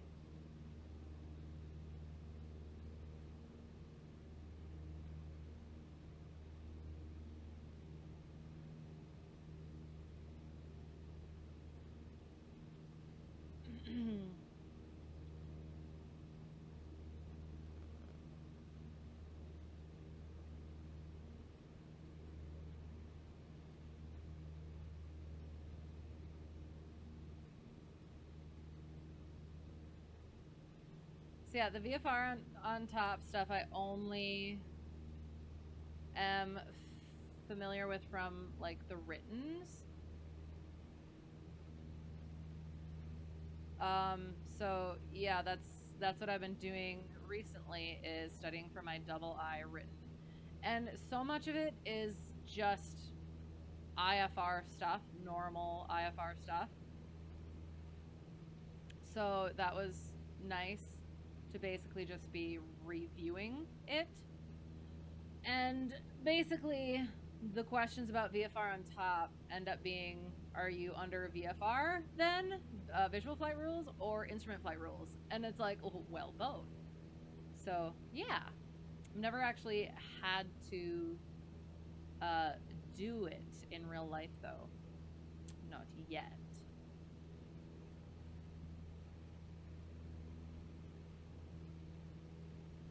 Getting back on track.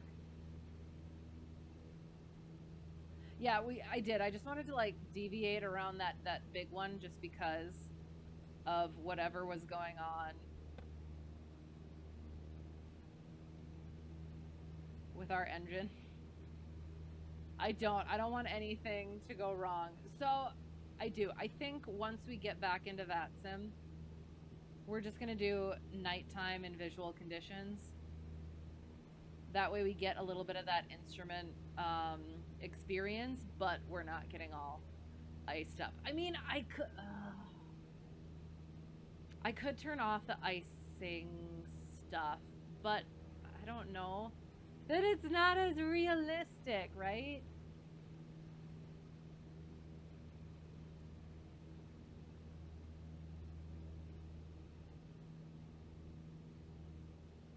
Ooh. Also make sure LittleNavMap is working this time. It is. It's showing all of the IFR spaghetti. Amazing.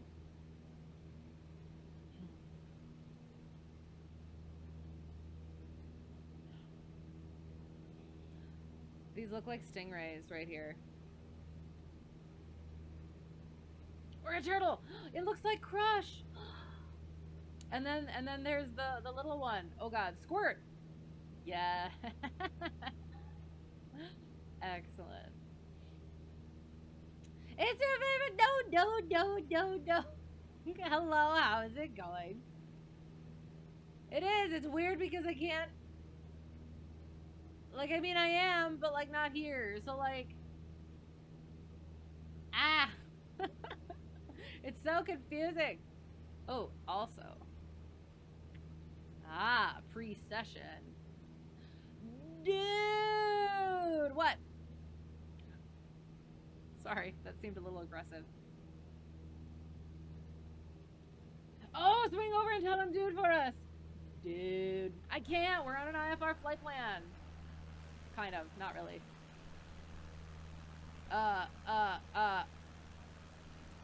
What did they say? Flipper and then noggin. Bonk. Dude. I'm sorry, I can't believe I missed that. Lame, I know, I'm sorry. I mean, they passed right by us, so we did the whole thing. We locked eyes. We acknowledged. They're the duckies of the sea. How? I don't know. Oh, our localizer just came in. So, we got 7 more miles before we have to swap over.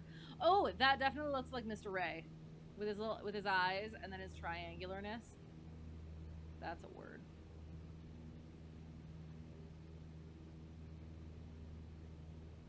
Oh, can't see Scrush and Squirt is apparently what I was going to say. Crush and Squirt there and not go over to stage, dude. We didn't even have to. They came right by us.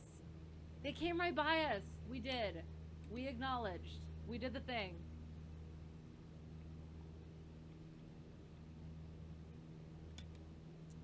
Yes, exorcist situation there. Apologies. Oh, look it. Oh my gosh. Oh, darn it. Ooh, that's kind of cool though, I guess. Oh. But I also want to get the ground. There it is. Yes. Oh, beautiful. Oh my god, I do. I love it. Ah, we're getting off course again. Ah, shoot. Getting back that way a little bit. Yes. Nice and gentle like. Nice and gentle like. 5 miles until our changeover point.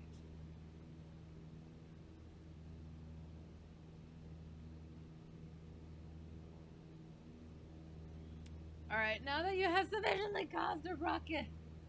You're eating an orange, so no typing for you for a bit. Absolutely fair. Do not get the keys sticky. Enjoy your orange. Is it an annoying orange? Oh, old school. Old school. Oh, God. Oh, but I guess you can't answer because you were eating an orange. See, now I feel like I have to, like, ask a bunch of questions so that you feel pressured. I'm just kidding. I will not disrupt the eating of the orange. Sounds like a strange band. The eating of the orange. We'll move on from it. Alright, so we are 4 miles from our changeover point. It's coming, it's coming. We should probably also try to remember how to do a DME arc. So there was something I remember. Okay, so I had one.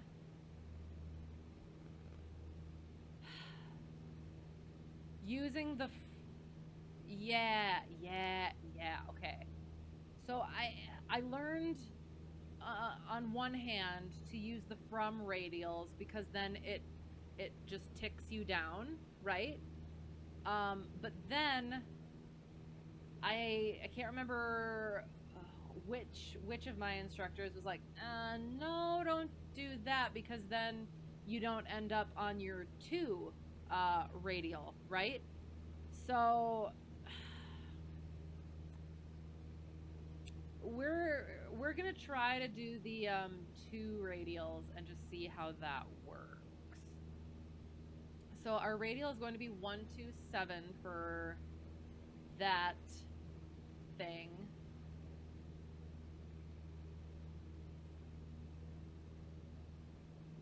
Yeah, but see, oh, sorry.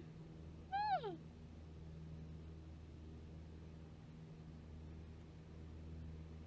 Then we're on that radial. Might have to go into SkyVector again for a little bit. Hello, sorry if you missed me responding. Yes, hello. You replied to my message in Discord. Sorry for the confusion. Oh, sounds good. Perfect. No worries, no worries. But yes, happy to have you back, and I will get to that again as well, and I'm looking forward to it. Yeah.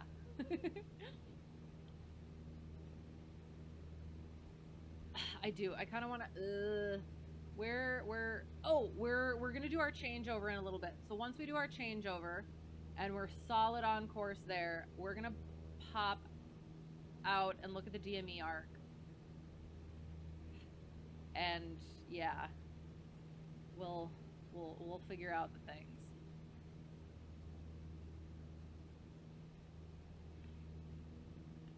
Oh my goodness gracious. Sorry.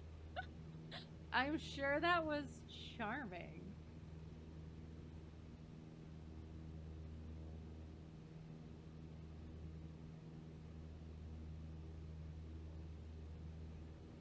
Good as always, sounds good. Have a good night and great rest of your stream. Sounds good. Have fun with whatever you're doing next. Congrats. And yeah, have a great night. Have a great day tomorrow. Have a great whatever it's going to be for you. Hope to see you again soon. And yeah, all the good things. All of the good things. Okay. Changeover point. So we swap. Ba-boom. And we leave that there. And it is slightly different. Are we on 142? We are on 142. Weird. Okay. What was I doing wrong? I have to have been doing something wrong.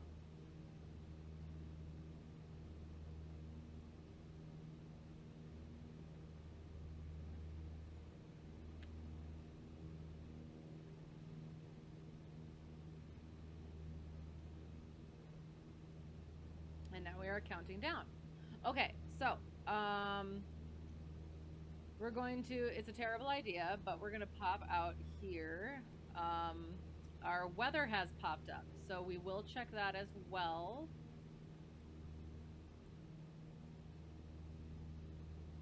I can't see anything, so here we go. All right. So again, so we're coming in like here-ish, and then we're gonna have to go out on this radial, and then again, using the from radials is what I have learned. So then it just kind of keeps coming in, keeps coming in, keeps coming in. And then once you get here though, then, oh wait, no, that's actually perfect, because then we can swap it to the 240 and our localizer, we'll start using our localizer. No, that's perfect. We're using our from radials. Yeah, let's do that instead. But yeah, so if it was coming to the VOR though, boom, like that, and then we'd have to do, like, switch it to the 2 going in, you know? So I get that, and that's something that I'm gonna have to get back to in real life and practice. So where did you get the deck mod? I am so glad that you asked. C152. You like that kind of realism in your planes too? Oh, absolutely. So this is the WB Sim JP Logistics 152. So you get Ducky and you get the iPad and realistic things. So yes, it is. I fly this all the time. It's, yeah, I started out just with the 152. I started flying that because it looked dashboard cockpit wise the same, like very similar to how the plane I started out flying in real life looked.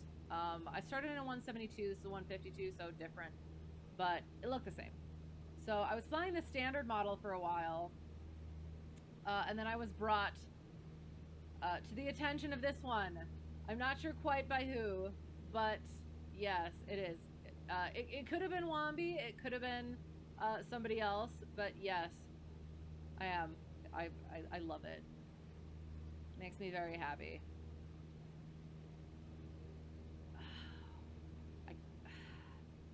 Oh god, it's so much spaghetti. Sorry. I kind of want to do a stall so I can show off the duck, but also we're trying to do proper things. So maybe we'll like...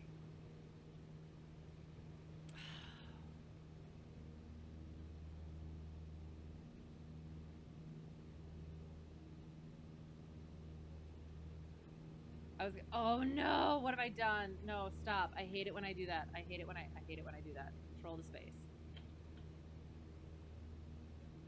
Okay, there. No! How do I... Sorry. How do I fix this? I think somebody told me once, and I've forgotten. There, I fixed it. Okay, sorry. Okay, we're just gonna quick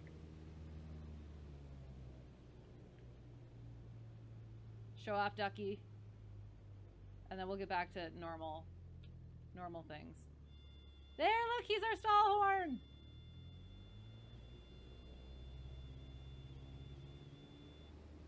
There. Ha! Nice addition to the plane, yes, Matt, it's a sim, and plus I have a disclaimer. Wait, oh god, what did I say? And I know, but like...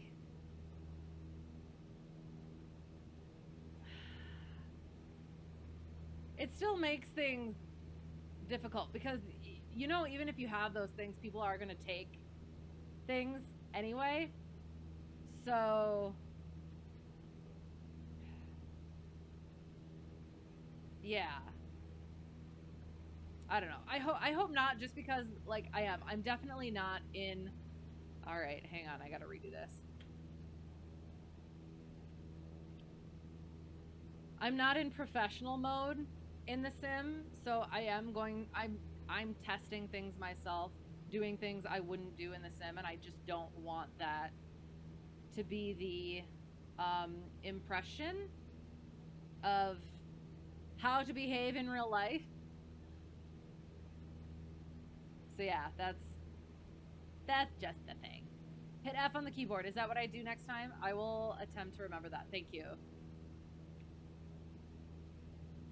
Yeah, I don't know how I... Oh. Actually, I might know, but I don't want to mess it up, so...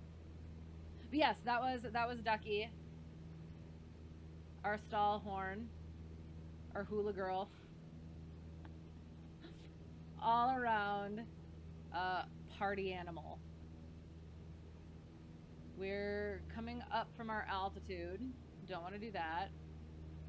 We will check our weather. We are getting a pretty cool low.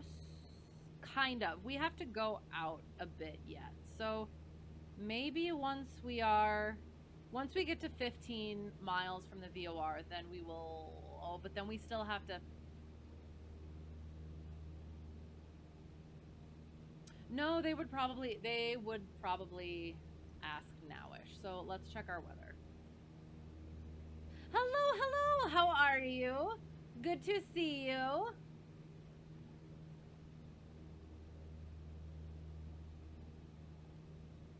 Oh God. Sorry. I'm sorry. I am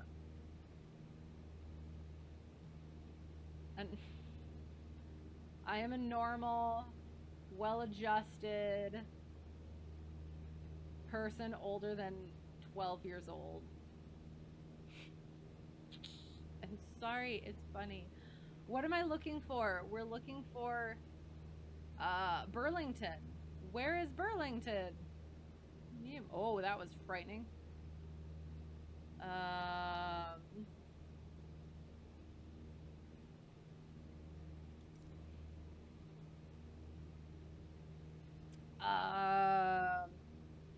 Where is Burlington? Oh, Southeast Iowa Regional. I don't think I saw that either. Gosh darn it.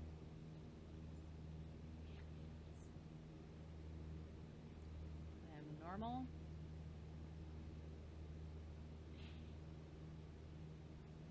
Okay, now my mind is officially in the gutter. I'm sorry.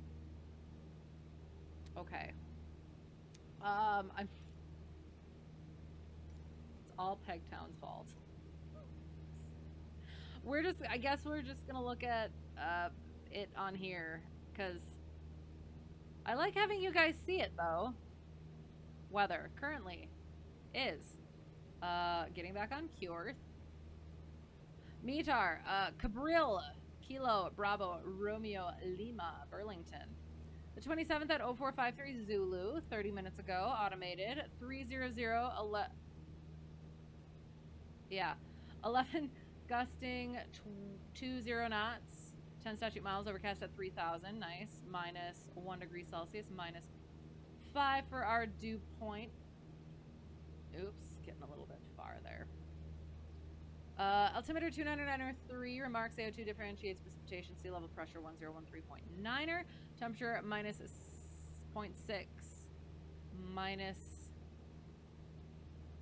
point, wait, what? Oh, minus 5.0, sorry. Wait, minus 0, 0.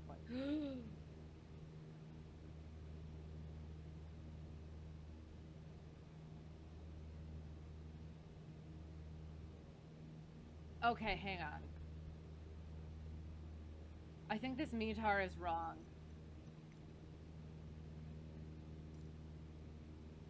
Come on, come on, come on, come on, come on, come on. Southeast Iowa Regional! Yes, there it is. Okay. So. Alright. KBRL, the 27th at 0453 Zulu, automated, 300, 11 gusting 20 knots. 10 statute miles, overcast at 3,000, minus 1 degree Celsius, minus 5 for our dew point. Altimeter 299.3, remarks AO2 differentiates precipitation, sea level pressure 1013.9er. Temperature.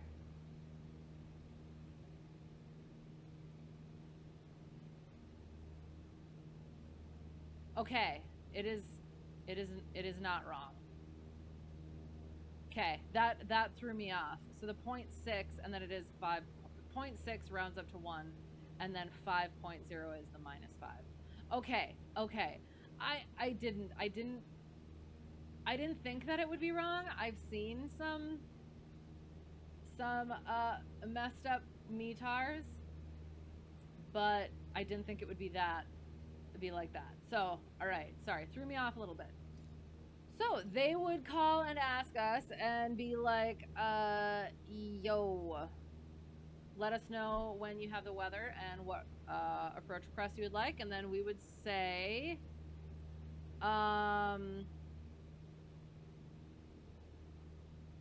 Chicago Center, Cessna Hotel Tree 1 Delta 1 has the weather at Burlington, requesting ILS 36 via Hakav, because we want to do the DME arc. We don't want to do the DME arc, but we're doing the DME arc. So, yes. And then they'd be like, all right, expect that. We'd be like, sweet, thanks. Wouldn't actually say that. If that wasn't completely obvious. So then, yeah, since we did that, let's actually quick, we're on track. So let's quick re-look at the thing again. Boom. So again, ILS localizer 36 Southeast Iowa Regional. We checked all of the things already. So 108.9 where we have in. Approach course is going to be 359er. We can get down to 3,000 by the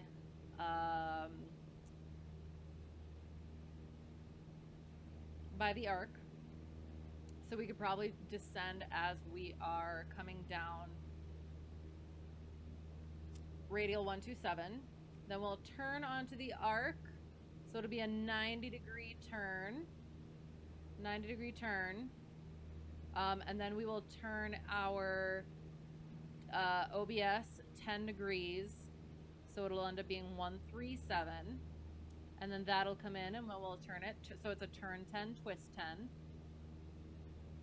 So we'll, oh, sorry. So we do our 90-degree turn to make this angle. And we'll turn 10. We'll twist 10 at that point. So that'll be the radial 137 that we want to come in. And then we will turn 10 degrees, another 10 degrees to the right, and twist another 10 degrees for our OBS. So, and then we'll do that along the arc, making sure that we stay at 14 DME. And then we'll come in on 359er. We will be following our glide slope, and our final approach fix is at Loam. So we'll see that on our, whoopsie.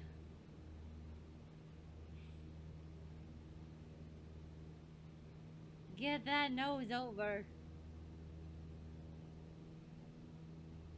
Oh no, oh no, oh no. This is why.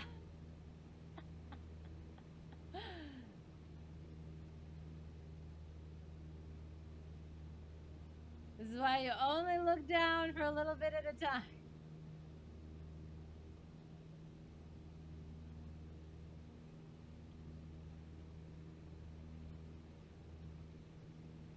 And again, it's something we would not do in VATSIM.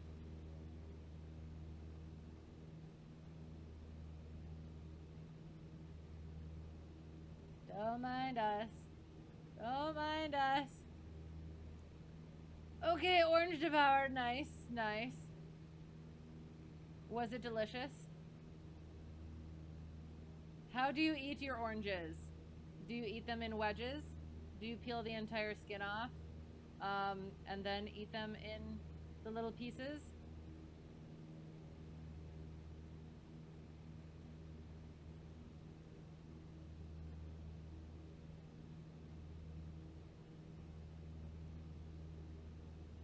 All right, back on track. You knew an interrogation was coming at some point? Yes, exactly. Well, I'm curious. Because, like, I like to eat them, like, peeling all of the skin off. Because then it, like, feels like you're getting, like, the whole orange. you know? Whereas, like, slicing it into wedges and then eating it kind of seems like it leaves some on the rind. Yeah. Peel first, then eat them in the natural wedges. Nice. Excellent. Excellent.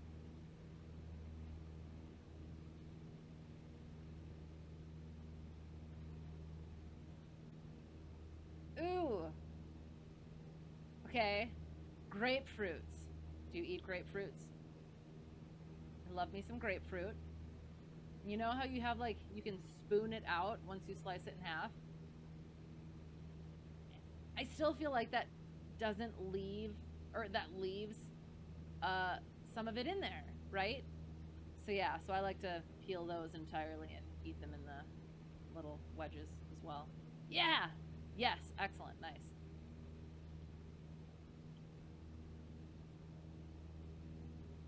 So yes, random, just curious.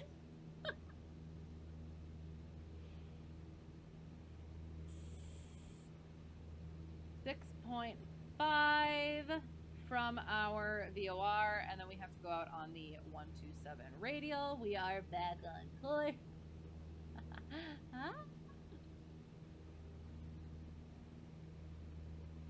Which is good. 4 minutes to our destination. Ooh, itchy nose.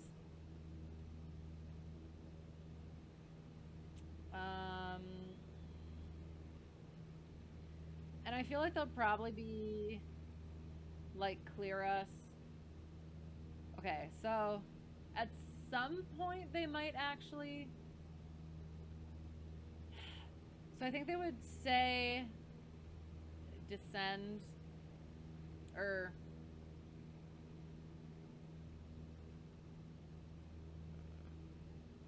I think they say something about crossing the VOR above 3,000, which does not necessarily mean we have to descend.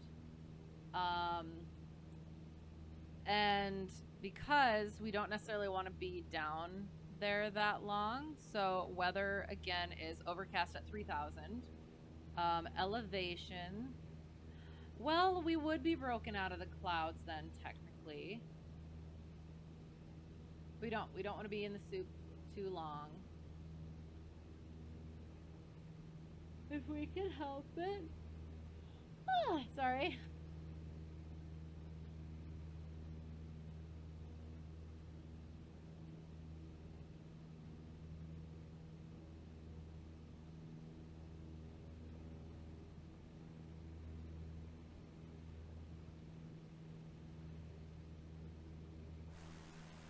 Look at, oh, it looks like pillows. Or like just a gigantic blanket.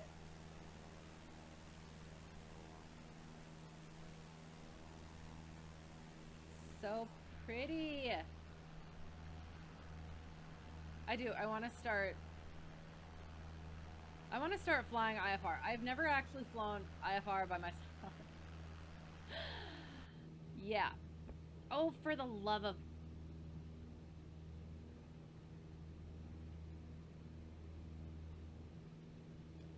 say what now? Oh, it is. We're getting pretty close, so I guess I should have 2.5 miles. Oops. Your grandpa had a grapefruit tree in his backyard in Arizona. That's so freaking cool. So did you have a plethora of grapefruit? Careful, don't know how fast you could get your 407 up to that altitude. Oh, yes, right. We will. We'll be coming down in a little bit. But yes. We are getting close to the VOR, so yeah.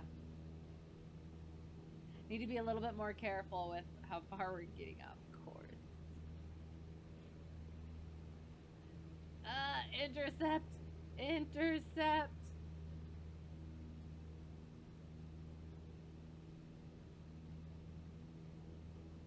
There. Perfect. All right, 1.8. We are going to want to turn to 127 in a little bit. We're going it down, bringing that up.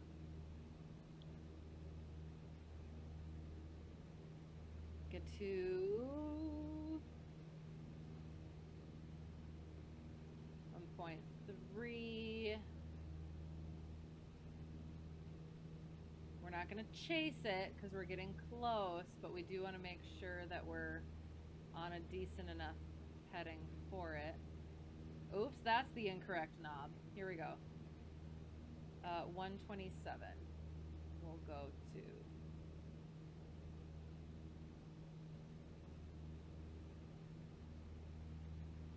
So we are passing.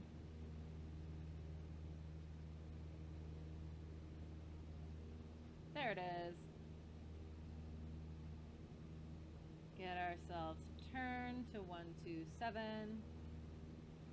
And then at this point, it's a 14 DME arc, so we will start descending because we should break out of the clouds by the time we get down there. There, that's coming in. Gentle like.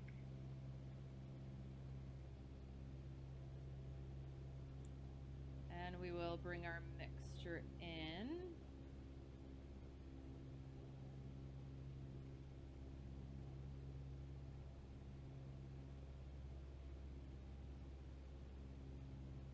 Meant to the yawns. Oh, yes, yes.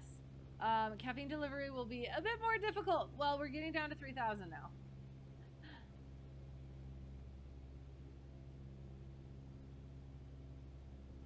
So that would be more helpful.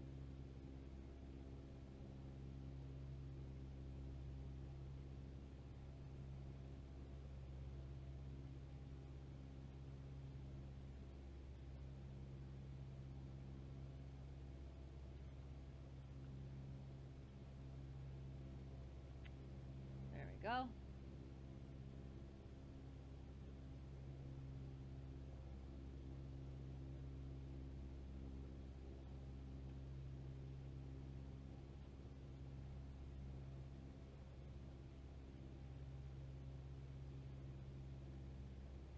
I have not felt very great about the VOR stuff on this flight.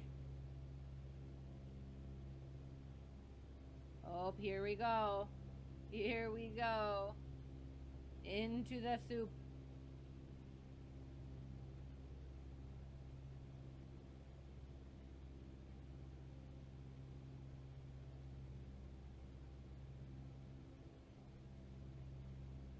Still keeping our line.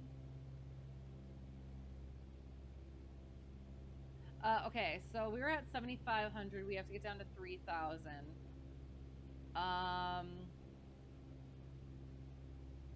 So that means that would be 4.5. That would take us, is that 9 minutes to get down there? Hang on. 500 feet a minute. Sorry, I did math wrong. 500, no, right? Because that's 4,000.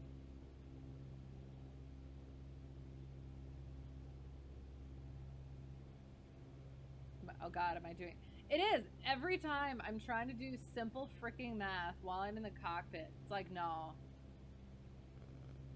Brain is like, not today.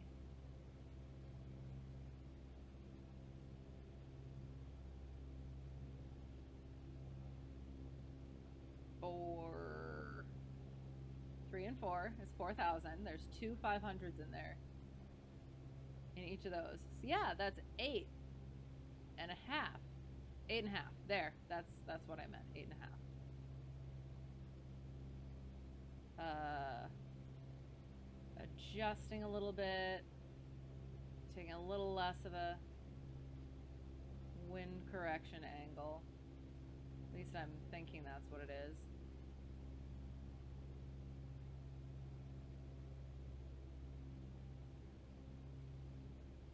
That's at least what I'm telling myself that it is. Ooh, I see the ground.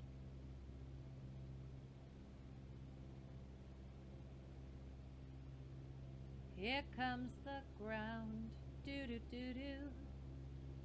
Here comes the ground.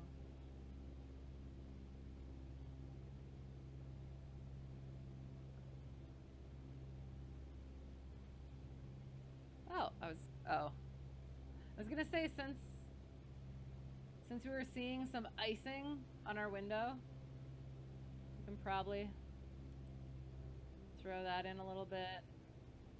Throw the pito in a bit. Just in cases.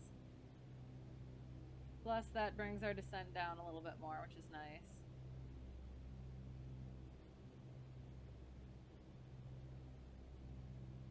Then again, we're gonna turn 90 degrees.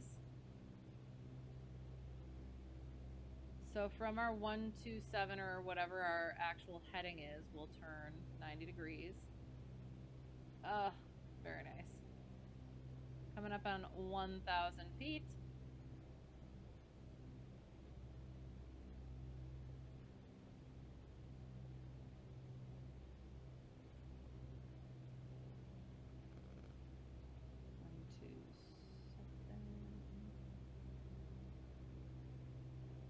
A little bit more to this way. Also looking for our 14 DME. So that's about coming up on 4 nautical miles.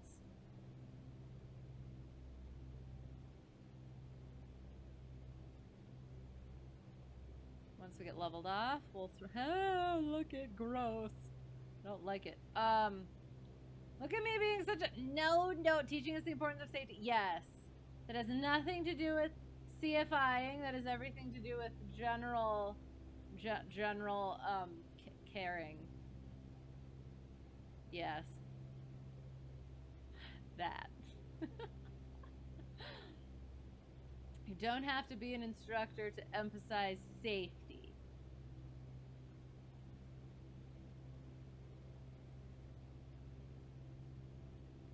Oh, then I gotta remember which. Oh gosh, sorry. So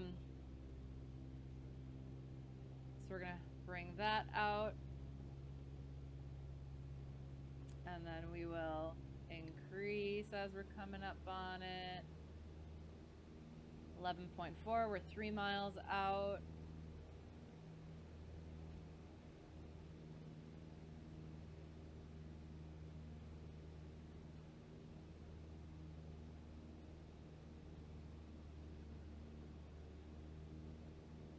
Interesting. Sorry. The mixture didn't change as much as I expected it would. Bats on the back for alertness. Okay, there. I am alert now. 2 nautical miles. Because we're at 12.4.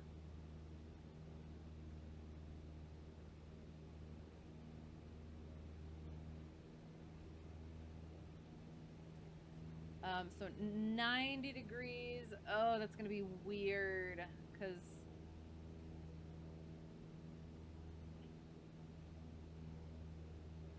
$127 plus 90 is going to be 217. That was correct math, right?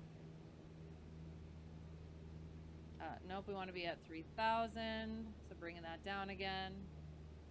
Half a mile. So we could probably actually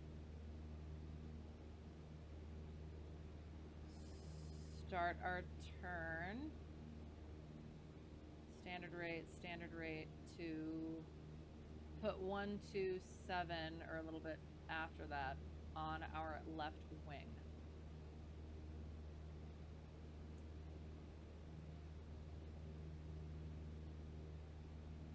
And then we get this to 137. Nope, wrong way. 137. Yep, there we go. All right, so we'll see how that goes. We're at 142.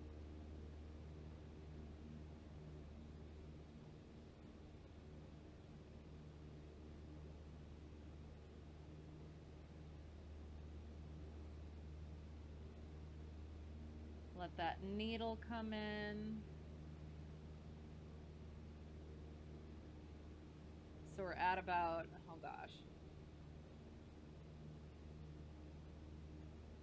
225. So then we'll have to turn to 22.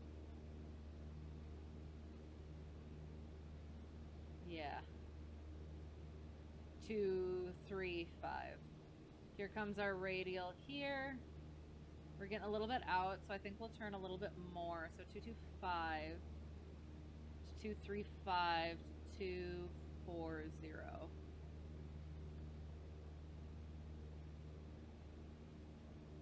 Oh, because we're also not handling our heading properly either, so that would be a good thing to do.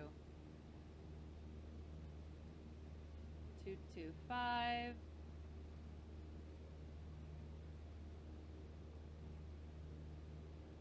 I think I can't remember if we're supposed to remain within half a mile either side.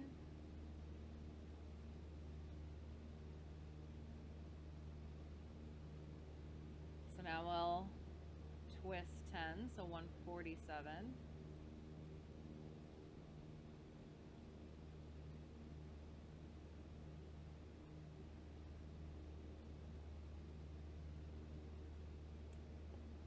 And 245 will actually go to, because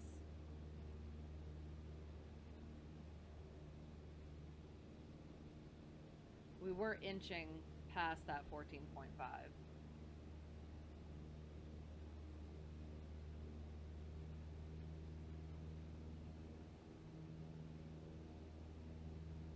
Still maintaining that 245 to get us back on that course.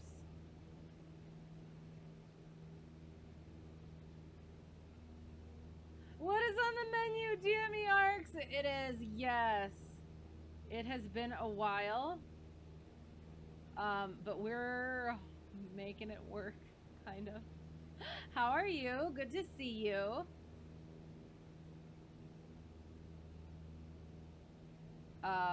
We are going 5 knots. Are you kidding me? Is this that whole weird DME thing? All right, so we're coming in a little bit more. 245 we are, or we're on a heading of, so that seemed good.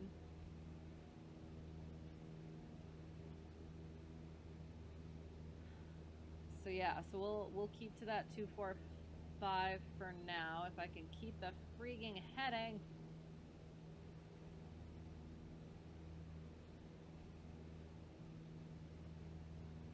There's that. So now we're back. Oop, we're 157. And then we turn to our 255. Standard rate, 255, 255. Oop. Maintaining. 253, 255. Actually, kind of want to do 260. We're going to do 260 just because we've been inching outward that way. So, yeah, we'll try 260, see how that goes. Oi, we are looking for our localizer to center as well. Doing well. A fun DME arc is Bozeman ILS 12 from Brigger Transition. If you remind me, we can look at that afterward. We won't fly it because I'll have to go to bed. But yeah, I would definitely be curious. What makes it fun? And when you say fun, is it actually fun, or is it like, no, sort of fun?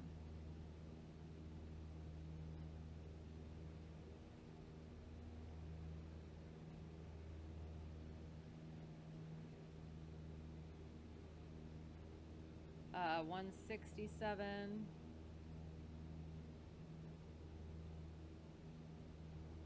Oh, and then we turn 10, so we'll go straight to 70.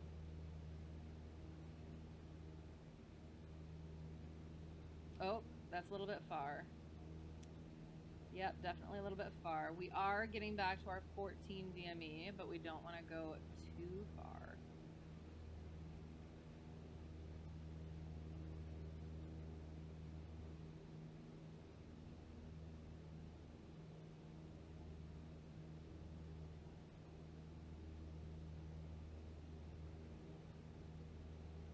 Well, mountains for one thing. For one thing, kind of a big thing.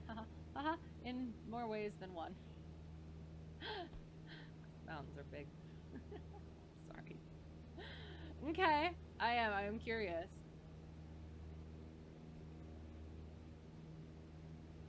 All right, so we're getting a little bit inside our arc. So we will either not turn the full 10, or, well, actually, we'll just,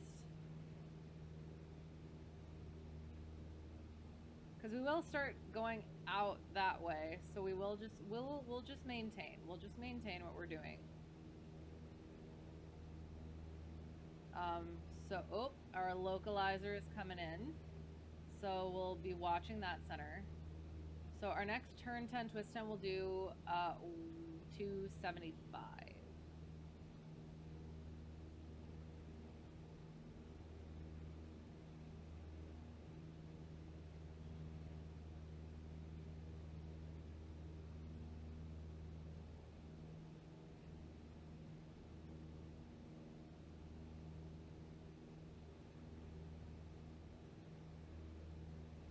Hey, you see what I did there? It's funny. Oops. Oh gosh. Yes. We want that precision. 275. 275. Oh yeah, and at some point on there they would have cleared us for the actual approach. Oops. And then probably at some point along no? Hang on, getting back on our heading of 275.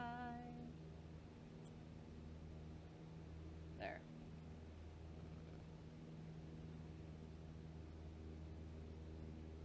Ooh, slightly over.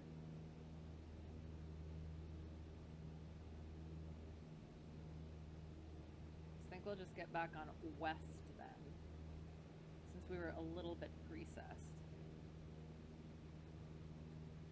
Make sure I tell that joke with my students? Okay, sounds good. I'm trying to think. Oh, I did forget to, oh gosh, I did forget to mention. Oh no, I feel horrible.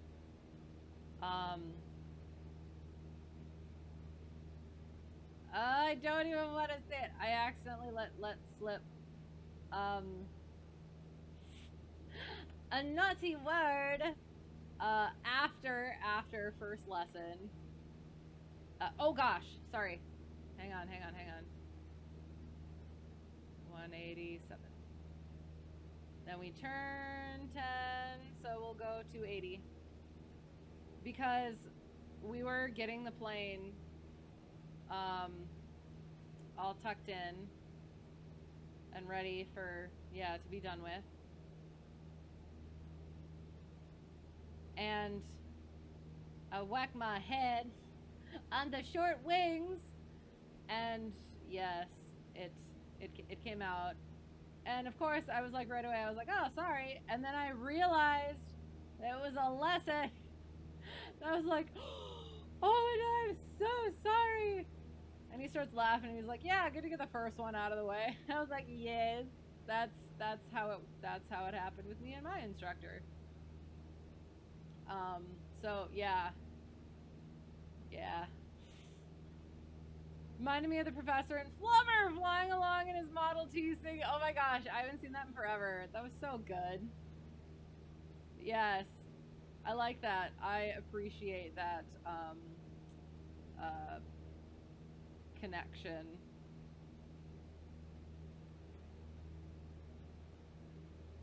Oh gosh, 197. We're getting there. Hello, hello! Starflight, how are you? Good to see you. How was your stream? What were you doing? Welcome. Thank you for the raid. How is everyone as well? We are currently doing a DME arc. Not doing too horribly, actually, and that's about the time where it goes south, which is funny because we are, hang on, we're south of the VOR. Yay. Oh, I cannot read them all. I can check them once I am, or do we try it? It's terrible. Shouldn't do that. I have taken some of those chances today and they didn't quite end well, so. DME arc, oh yes. We looked for a place to do our IFR flight. Because we're getting back into the IFR stuff because I am going for my double I at this point.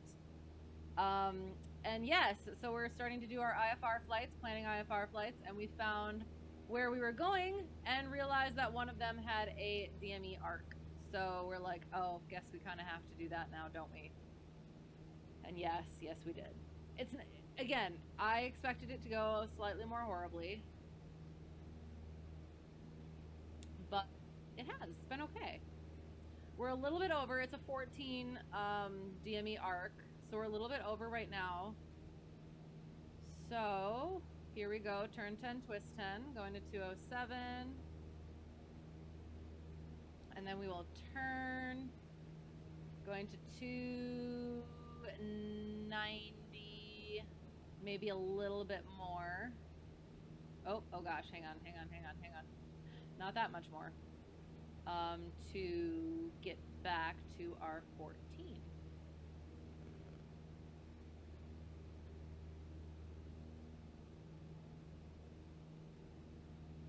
Do it! Yes, DME arcs are your favorite. Oh, wonderful. Tips and tricks?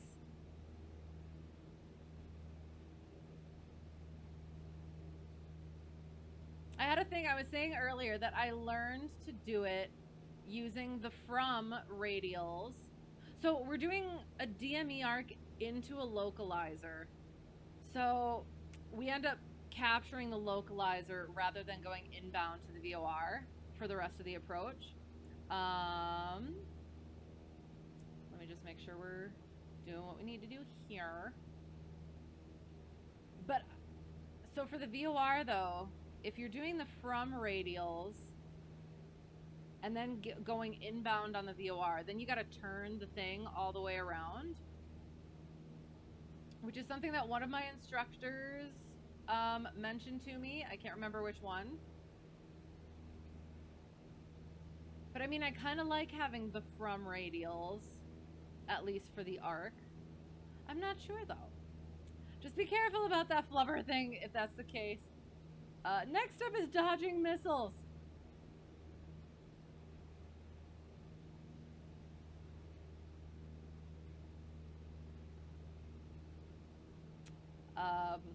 We look all right for now. Oops. Nobody coming in hot yet. Oops. Ooh, that was probably a little bit much. Hang on. Let me get back. Because we were at the 290, a little bit over. So now we should be at 300, a little bit over, and even a little bit over that. So we'll go 305.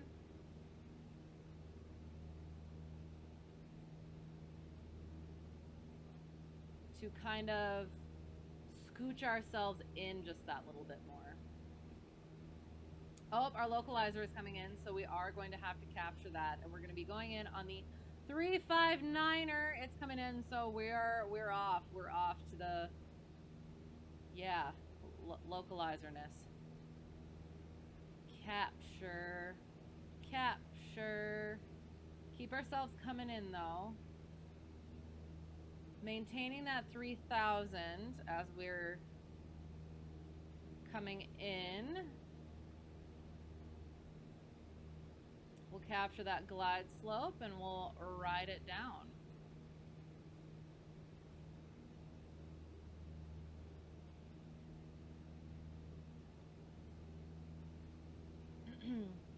Have I ever tried using an RMI for knowing what radial I am on? I have not. Instant scan, yes. With a bearing pointer, you'll always know where I am without needing, to twist. Helps a bit with additional situational awareness. Oh, fair enough.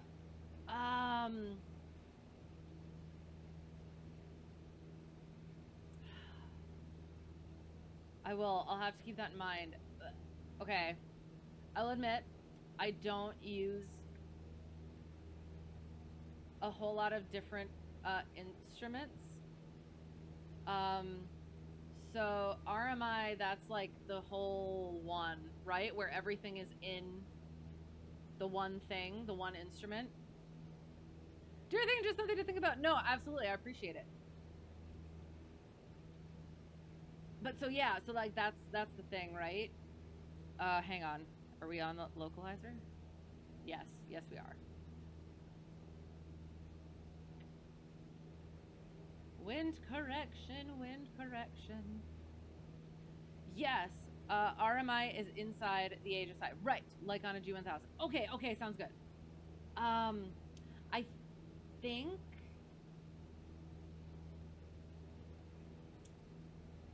think that the aircraft that I fly in real life might have something like that. So I am going to start hopefully flying more IFR in real life as well.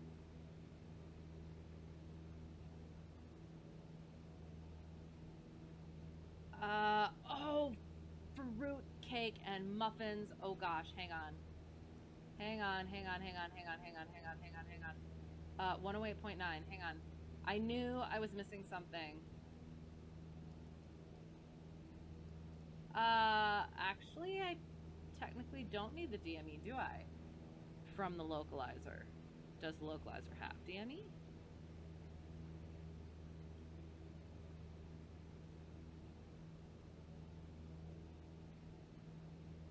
It does not. So that's perfect. We are using that is why I guess we were using our LOM outer marker. So radial 240 we can also put into here. New. There. So once that centers, we'll also see our LOM light up over here. Watching our glide slope coming in. Making sure we're on that localizer. We got our shoot. I can't say that. Hang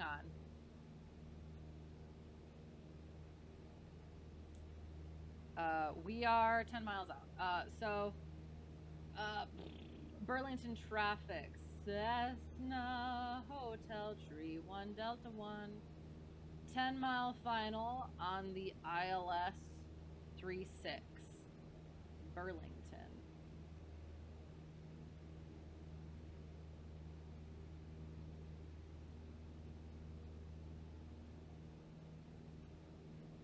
Trying to get into my into instructor's flow as well for the things. So once it's a half bar above, bringing it down to 1900, throwing a notch of flaps in, and that should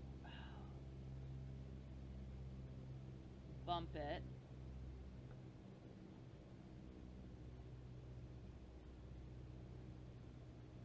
And then just riding it down. Ah, there's our localizer outer marker. That is our FAP. Getting back onto our localizer.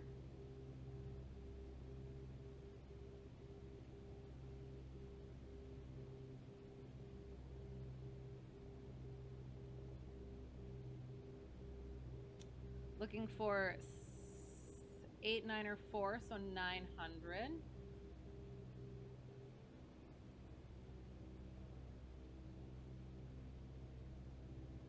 Kind of don't want to throw my carb heat on because we're doing kind of good here, but we'll just Let that go for a second. Capture that localizer.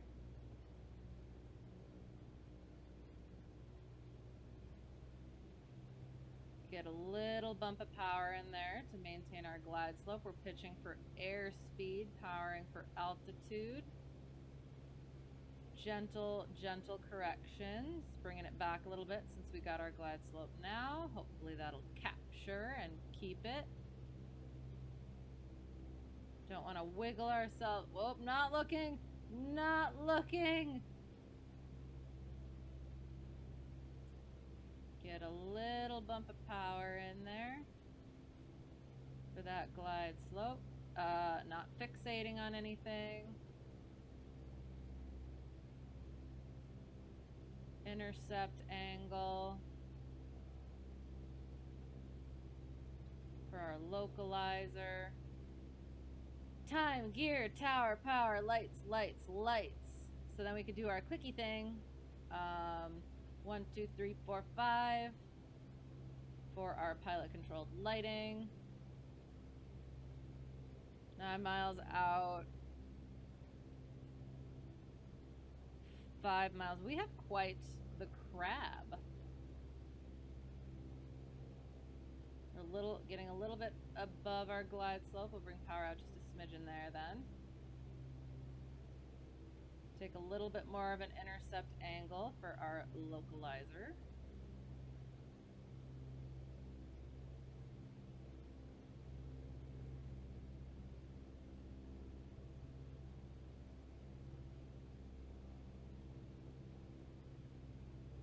I feel like I said the wrong altitude earlier and I apologize. Okay, getting back onto that localizer. Not looking, not looking. So less intercept angle. Powering out a little bit, getting us back on that glide slope. Now we're at 2,000. So we got 1,000 to go. No, not that much. We want, it's a little before north we want. We want a little bit more power out, get back on that glide slope. Carb heat is in, fuel is on, undercarriage is fixed, mixture is full rich, power propeller pumps, safety seat belts, and security. Right there-ish. We're gonna keep it right there. Power can come out a little bit more because we're not getting back on that glide slope yet.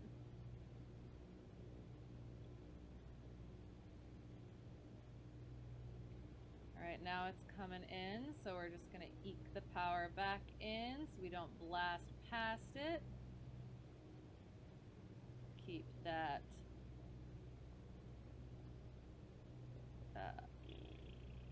thing.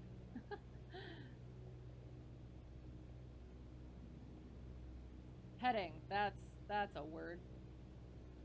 Oh, not too much on that heading. A little bit more power out to get us back down to that glide slope. 1 mile final. Burlington traffic, bring that power in. Cessna Hotel Tree 1, Delta 1, short final, not short final. Final 3-6. Burlington. Starting to get sensitive. We're gonna maintain it. Getting down to our minimums, coming up on our minimums. Not too fast for that descent, not too much of a correction. Gentle, gentle.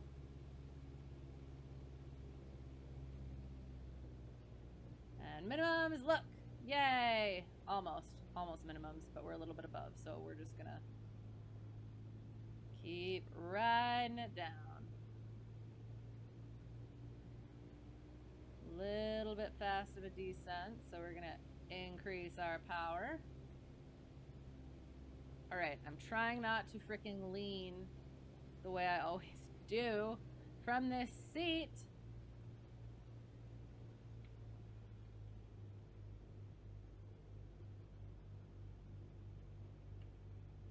All right, oh, I need my rudders. I definitely need my rudders. Okay, so now we oop, and then we oop, and then we rudder and oop, gentle, gentle, gentle. Land on the upwind wing. No, not upwind wing, upwind. Oh God, wheel. You saw nothing.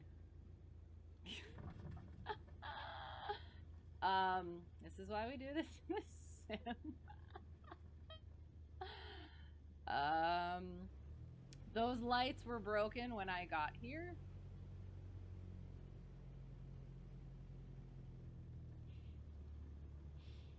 We did. We had a serious wind correction angle, and I just could not get the wind correction in properly by the time we landed. Oops. Oops. I swear it is. It's weird in the sim. Cause like when you have like the control, what's the word? The feedback from the control, it becomes easier to just do what you're supposed to do instead of having to think about what you're supposed to do, like which aileron you're supposed to put in and then which rudder you're supposed to put in. Like you just feel it and you know. So yeah, my mind got a little bit jumbly there. My bad.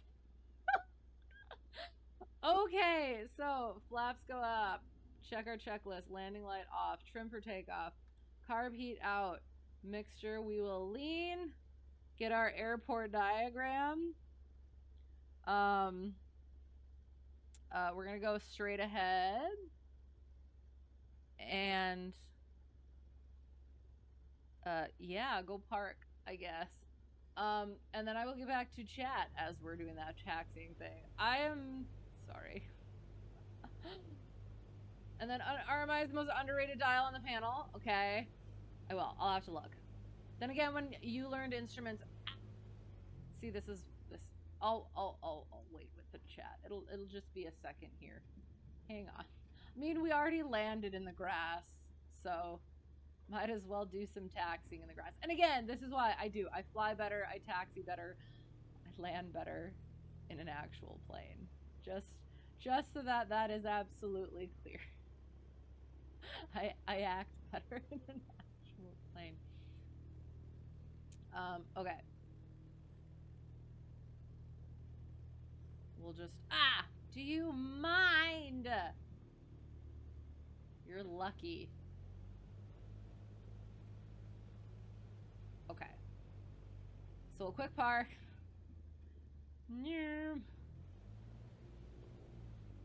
Okay. Quick park. Get back to chat. We'll do shutdown. We'll look at our LittleNavMap, and then we will be off. Then again, when you learned instruments, you use the stopwatch much more than now. That's absolutely fair. You don't really fly IFR IRL. Don't like it, especially GA single pilot. It's just too stressful. Yes, that's absolutely true. I do. I like doing it when there's co-pilot, because then it's like spreading that workload. But yeah, just I do need to get used to it. But yes, definitely in certain situations like that, you just kind of shouldn't, even if you could, or even if you can. So, of course, you have a crab. You're on board. Excellent, excellent. That was a landing. Yes, oh God, it was terrible. You were excited when you said Burlington. You thought Wisconsin. Great avionics shop there where you get yours done. Oh, very nice. I'm sorry. I think we're in Iowa. Yeah, Burlington, Iowa. Sorry. Close though, right? You thought Code Factory. Also fair. Totally, two pilots is way better. Yes. Well, and that's the thing too, is I've done some flights in the multi-engine that's at my current airport, and I haven't done my multi-engine yet, but just being there for doing the radios and helping with like decision and looking at stuff, it is. I have been told, as helpful as I can be, that it is. It's nice having somebody there just to do those things, and take the take those over so they can focus on flying the plane. So yeah. Okay, shutting down. Yeah. Well, first let's check can we contact? Well, we could have canceled in the air since we were out of the clouds. So we could say that, haha, we did that. Or we can try to contact them on here, 135.6. Chicago Center, Cessna Hotel Tree 1, Delta 1. Cancel IFR. Oh, on the ground at Burlington, Bravo Romeo Lima. Cancel IFR. And then they'll be like, SWAT 1200 and bye. And then we'll say bye, thanks. And then we're good. Then we do our shutdown. So take that out. So flaps are up. Oh, wait. Flaps are up. Now we go backwards for our flow. So boom and boom and off and boom and boom. And then those and nav lights. Leave the beacon on. Taxi light. Carpet is in. Throttle goes out. Oh, I'm sorry. Mixture goes out. Death. Boom and oh. Didn't count it for our logbook. Oh well. And then we always have to remember this because I don't want another WASP incident. P-tow cover.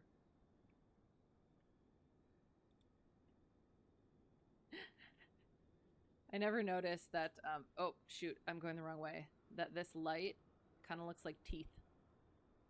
Like it's going, hey. Sorry. Charming. Yeah. So there we, oops, go. Bada boom. Bada boom. You can check it out. Oh, beautiful. Yay. Okay. Oh, rudder.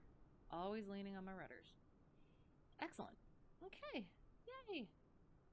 Escape. Main menway. Oi, oi, oi. Single engine, multi-approaches are going to be fun. No! Oh, God. Because that is, right? It's basically... The multi-engine stuff is basically learning how to fly with one engine in a multi-engine airplane, right? Oh, joy. I am looking forward to it. I'm looking forward to having it done, to having that knowledge and everything. And hopefully being able to get paid flying multi-engine. Those multi-engine flights, I would actually be able to get paid for at that point. So, yeah. But yeah, also nerve-wracking. Take that out, take that out, flight sim goes out, that goes out. That will get a little nav map out, and we will debrief the spaghetti. It is, it's, the arc isn't, the arc is not that bad, but for some reason our straight lines are just the worst. Yeah, well, it could be worse, however, could be better. You enjoy single pilot IFR in a well-equipped plane, but you know your limits. Good, good, excellent, right? Nice about winter flying, no bugs to clean. Absolutely fair. Yes, that makes sense. Bugs or icing? LittleNavMap. But yeah, and that's like the thing is just, yeah, figuring out those limits. Just first starting out, those limits are very low threshold. Am I saying that correctly? And then yeah, you work into it as you experience things, and yeah, it'll get there. Oh, next week ILS to Minsk. Oh God, ILS to Minsk with a circle to land. How about no? See, but okay, I hear a whole lot that you get the instrument rating and, well, I guess I can't say that. Like, I hear that you don't actually end up flying a whole lot of actual. But then there's my instructor who has done quite a bit in his flights. So I guess I can't rely on not having to do that. Particularly ILS to Mins and historical land. Oh god, that just sounds terrifying and horrible. And we're gonna try to get back into VATSIM next week, so we're gonna definitely not do that. Because that would not end well on VATSIM. So, ha ha ha. Oh, shucky darn. Okay, so we started in parking and we taxied. And we went over here to go do our little run up there. We got our clearance. We did our little 360 to check for traffic in the pattern. We went up to the hold short line. We took off on 25. We got ourselves back over, or we got ourselves over to the line, kind of. Oh, sorry. Then we boop turned there to do some IFR spaghetti there. One of these, I think this one we deviated around a cloud, so that's why it's particularly inward. And then just the rest of it was just terrible flying. IFR wet spaghettied our way. That was just terrible flying. That was also terrible. And then we got to our VOR. We went out on our radial to begin our arc. Wasn't as bad there with that thing. And then we did our arc, and it's not too bad. It could be better, but it's okay. And then we get onto our localizer, kind of, and spaghettied our way through there as well. And then we're not going to talk about that. Landed. We had a landing. And then we taxied and went in the grass. Good lord. And we made it! Somehow. So yeah. So that was actually kind of fun doing the doing ye old DME arc. Yeah. Can't really like make any shapes or anything out of this sort of flying, unfortunately. We did in the clouds see Crush and Squirt as well as Mr. Ray from Finding Nemo, so that was fun. That will be our picture finding opportunity in these sorts of flights. Sounds good. So yeah. Oh, build to Bozeman. Let me bring that up and we will look at that like we said we would. Thank you for reminding me. Web. Oh. Boom. So boom. Okay, Bill. Oh god, I have to no thank you there. Okay. To KBZN. Oops. KBZN. Alright.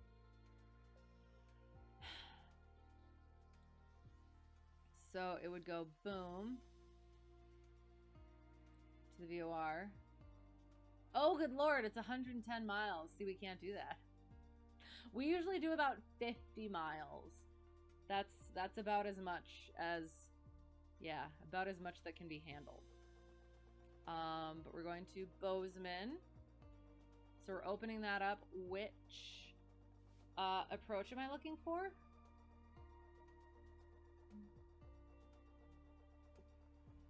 ILS? Oh, good lord. Is it this one? 12 Brigger transition. Oh gosh, I can already see. Oh no, that's frightening. Okay. So we did all our things. We checked that, we checked that, we checked this. Touchdown zone elevation is in the 4,000s, almost 4,500. Radar required for procedure entry at Brigger. So that's good to know. Oh, it's also one of the Snowflake airports. Circling not authorized to runways 321 and 1129. So to 321 and 1129. Okay, fair. For inoperative ALS. Okay. Mauser, missed approach, 5200, climbing right turn to 8000, heading 250. Okay. All right, so we start here. We go out on the radial, and we get to Brigger. Sorry. 15 DME, and we're at 8,000 at least. MSA, let's look at that as well, and that's there, so 25 nautical miles. So we are within, is 11,400 and 10,600. So that tells you something. So 8,000, and then we go out, and we got this stuff to be worrying about, and this stuff to be worrying about, and it goes like so. And then we're booping through here, and then we come zoop like there. So then we're between 8,000 and 14,000.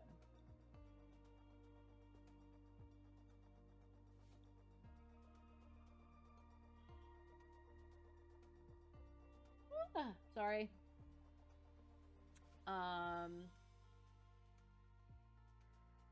Why is it below 14,000?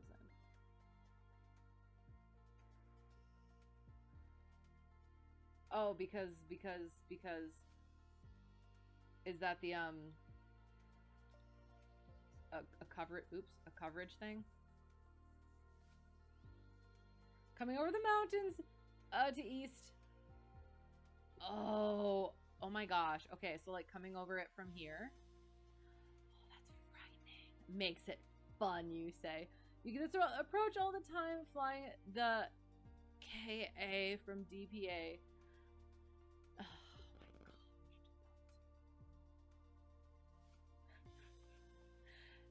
See, so I guess since you've been doing it so long and so many times, that's what makes it fun. You got that experience now.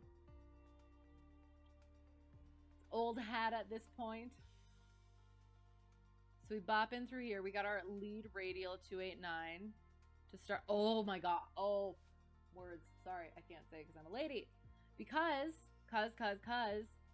you can't go further than this because you have these things here. Yuck. So 8,000 to here, you got your lead radial. Listen to that lead radial so that you can get onto that localizer properly and get 1, 2, 3 degrees. Following,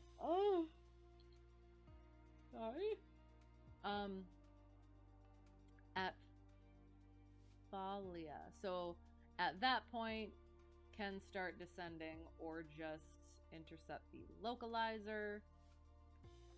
6,800, make sure we're above at that point, and then follow her down to our runway. Oof, it is a fun arrival. Oh, on a clear day. Oh, it's a pretty approach, I bet. Okay, all right. I will accept the term fun then. That would be a little bit of a nerve-wracking one. But like you said, on a clear day, that would be fun. That would be fun to try. Well, very fun. Thank you for that. I like checking out new stuff like that I wouldn't necessarily check out on my own because I don't fly in the mountains. Someday. Okay, we will look for somebody to raid. So we'll get rid of that, Boom. Get rid of that. Bada boom.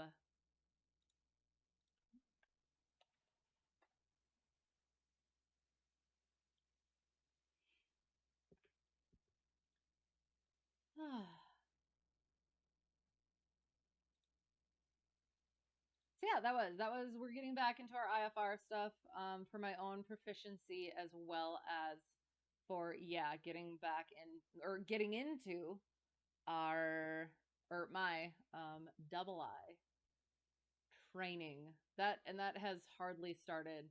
So don't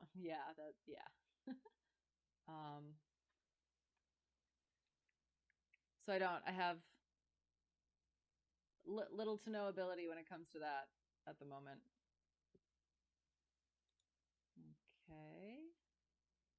So we're looking for our low and slow.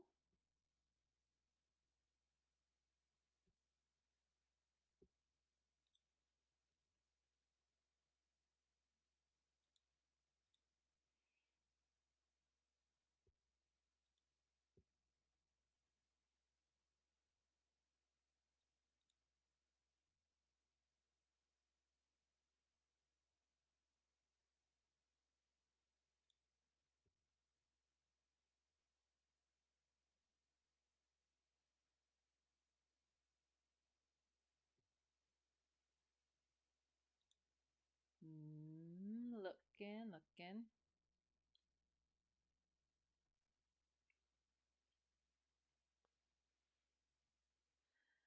You have a good week. Thank you. You as well. Yeah, have a great week. Have a great weekend. Happy Easter to those who celebrate. Otherwise, just great weekend. And yeah, should be back again on Tuesday as per usual, but again, it is I think next week is going to start being a little bit busier. So I might have to be shifting things around, but I will let you know.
There's not a whole lot of the low and slow, especially at this time of the night. So we might have to try something a little different. Oh, hang on.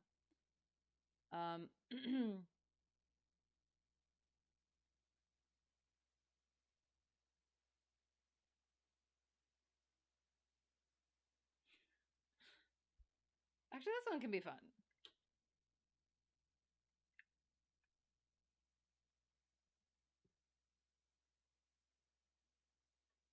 How long has it been? Oh no, I don't want it to go offline. Thanks for the broadcast. Yes, thank you guys for being here. Best wishes on everyone's day. The force be with everyone.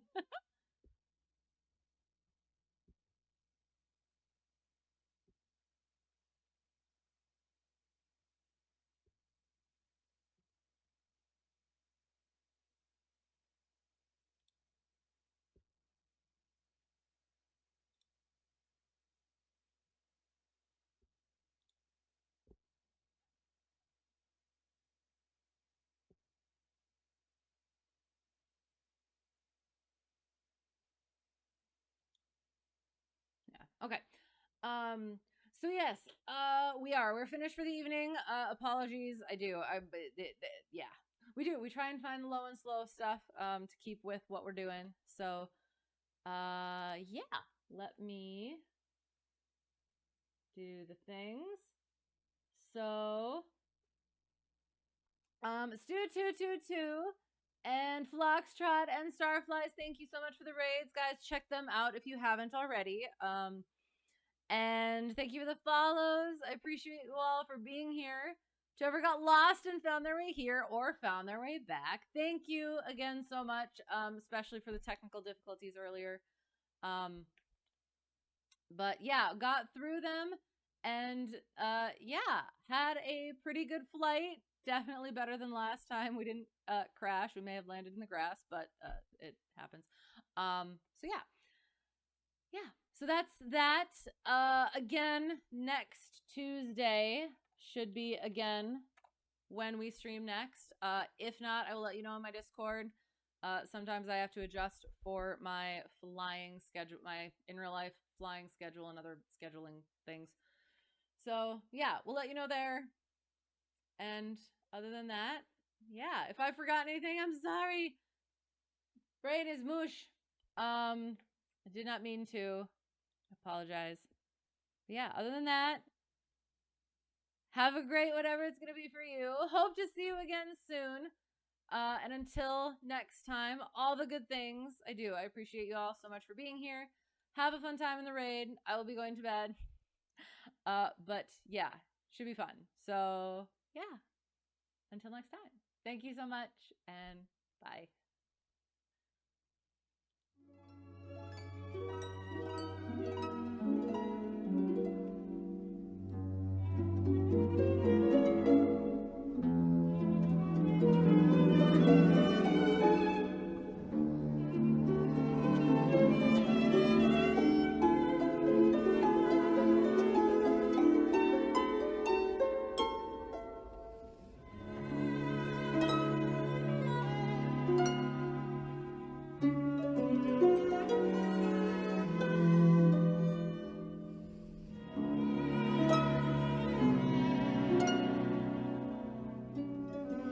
Thank you.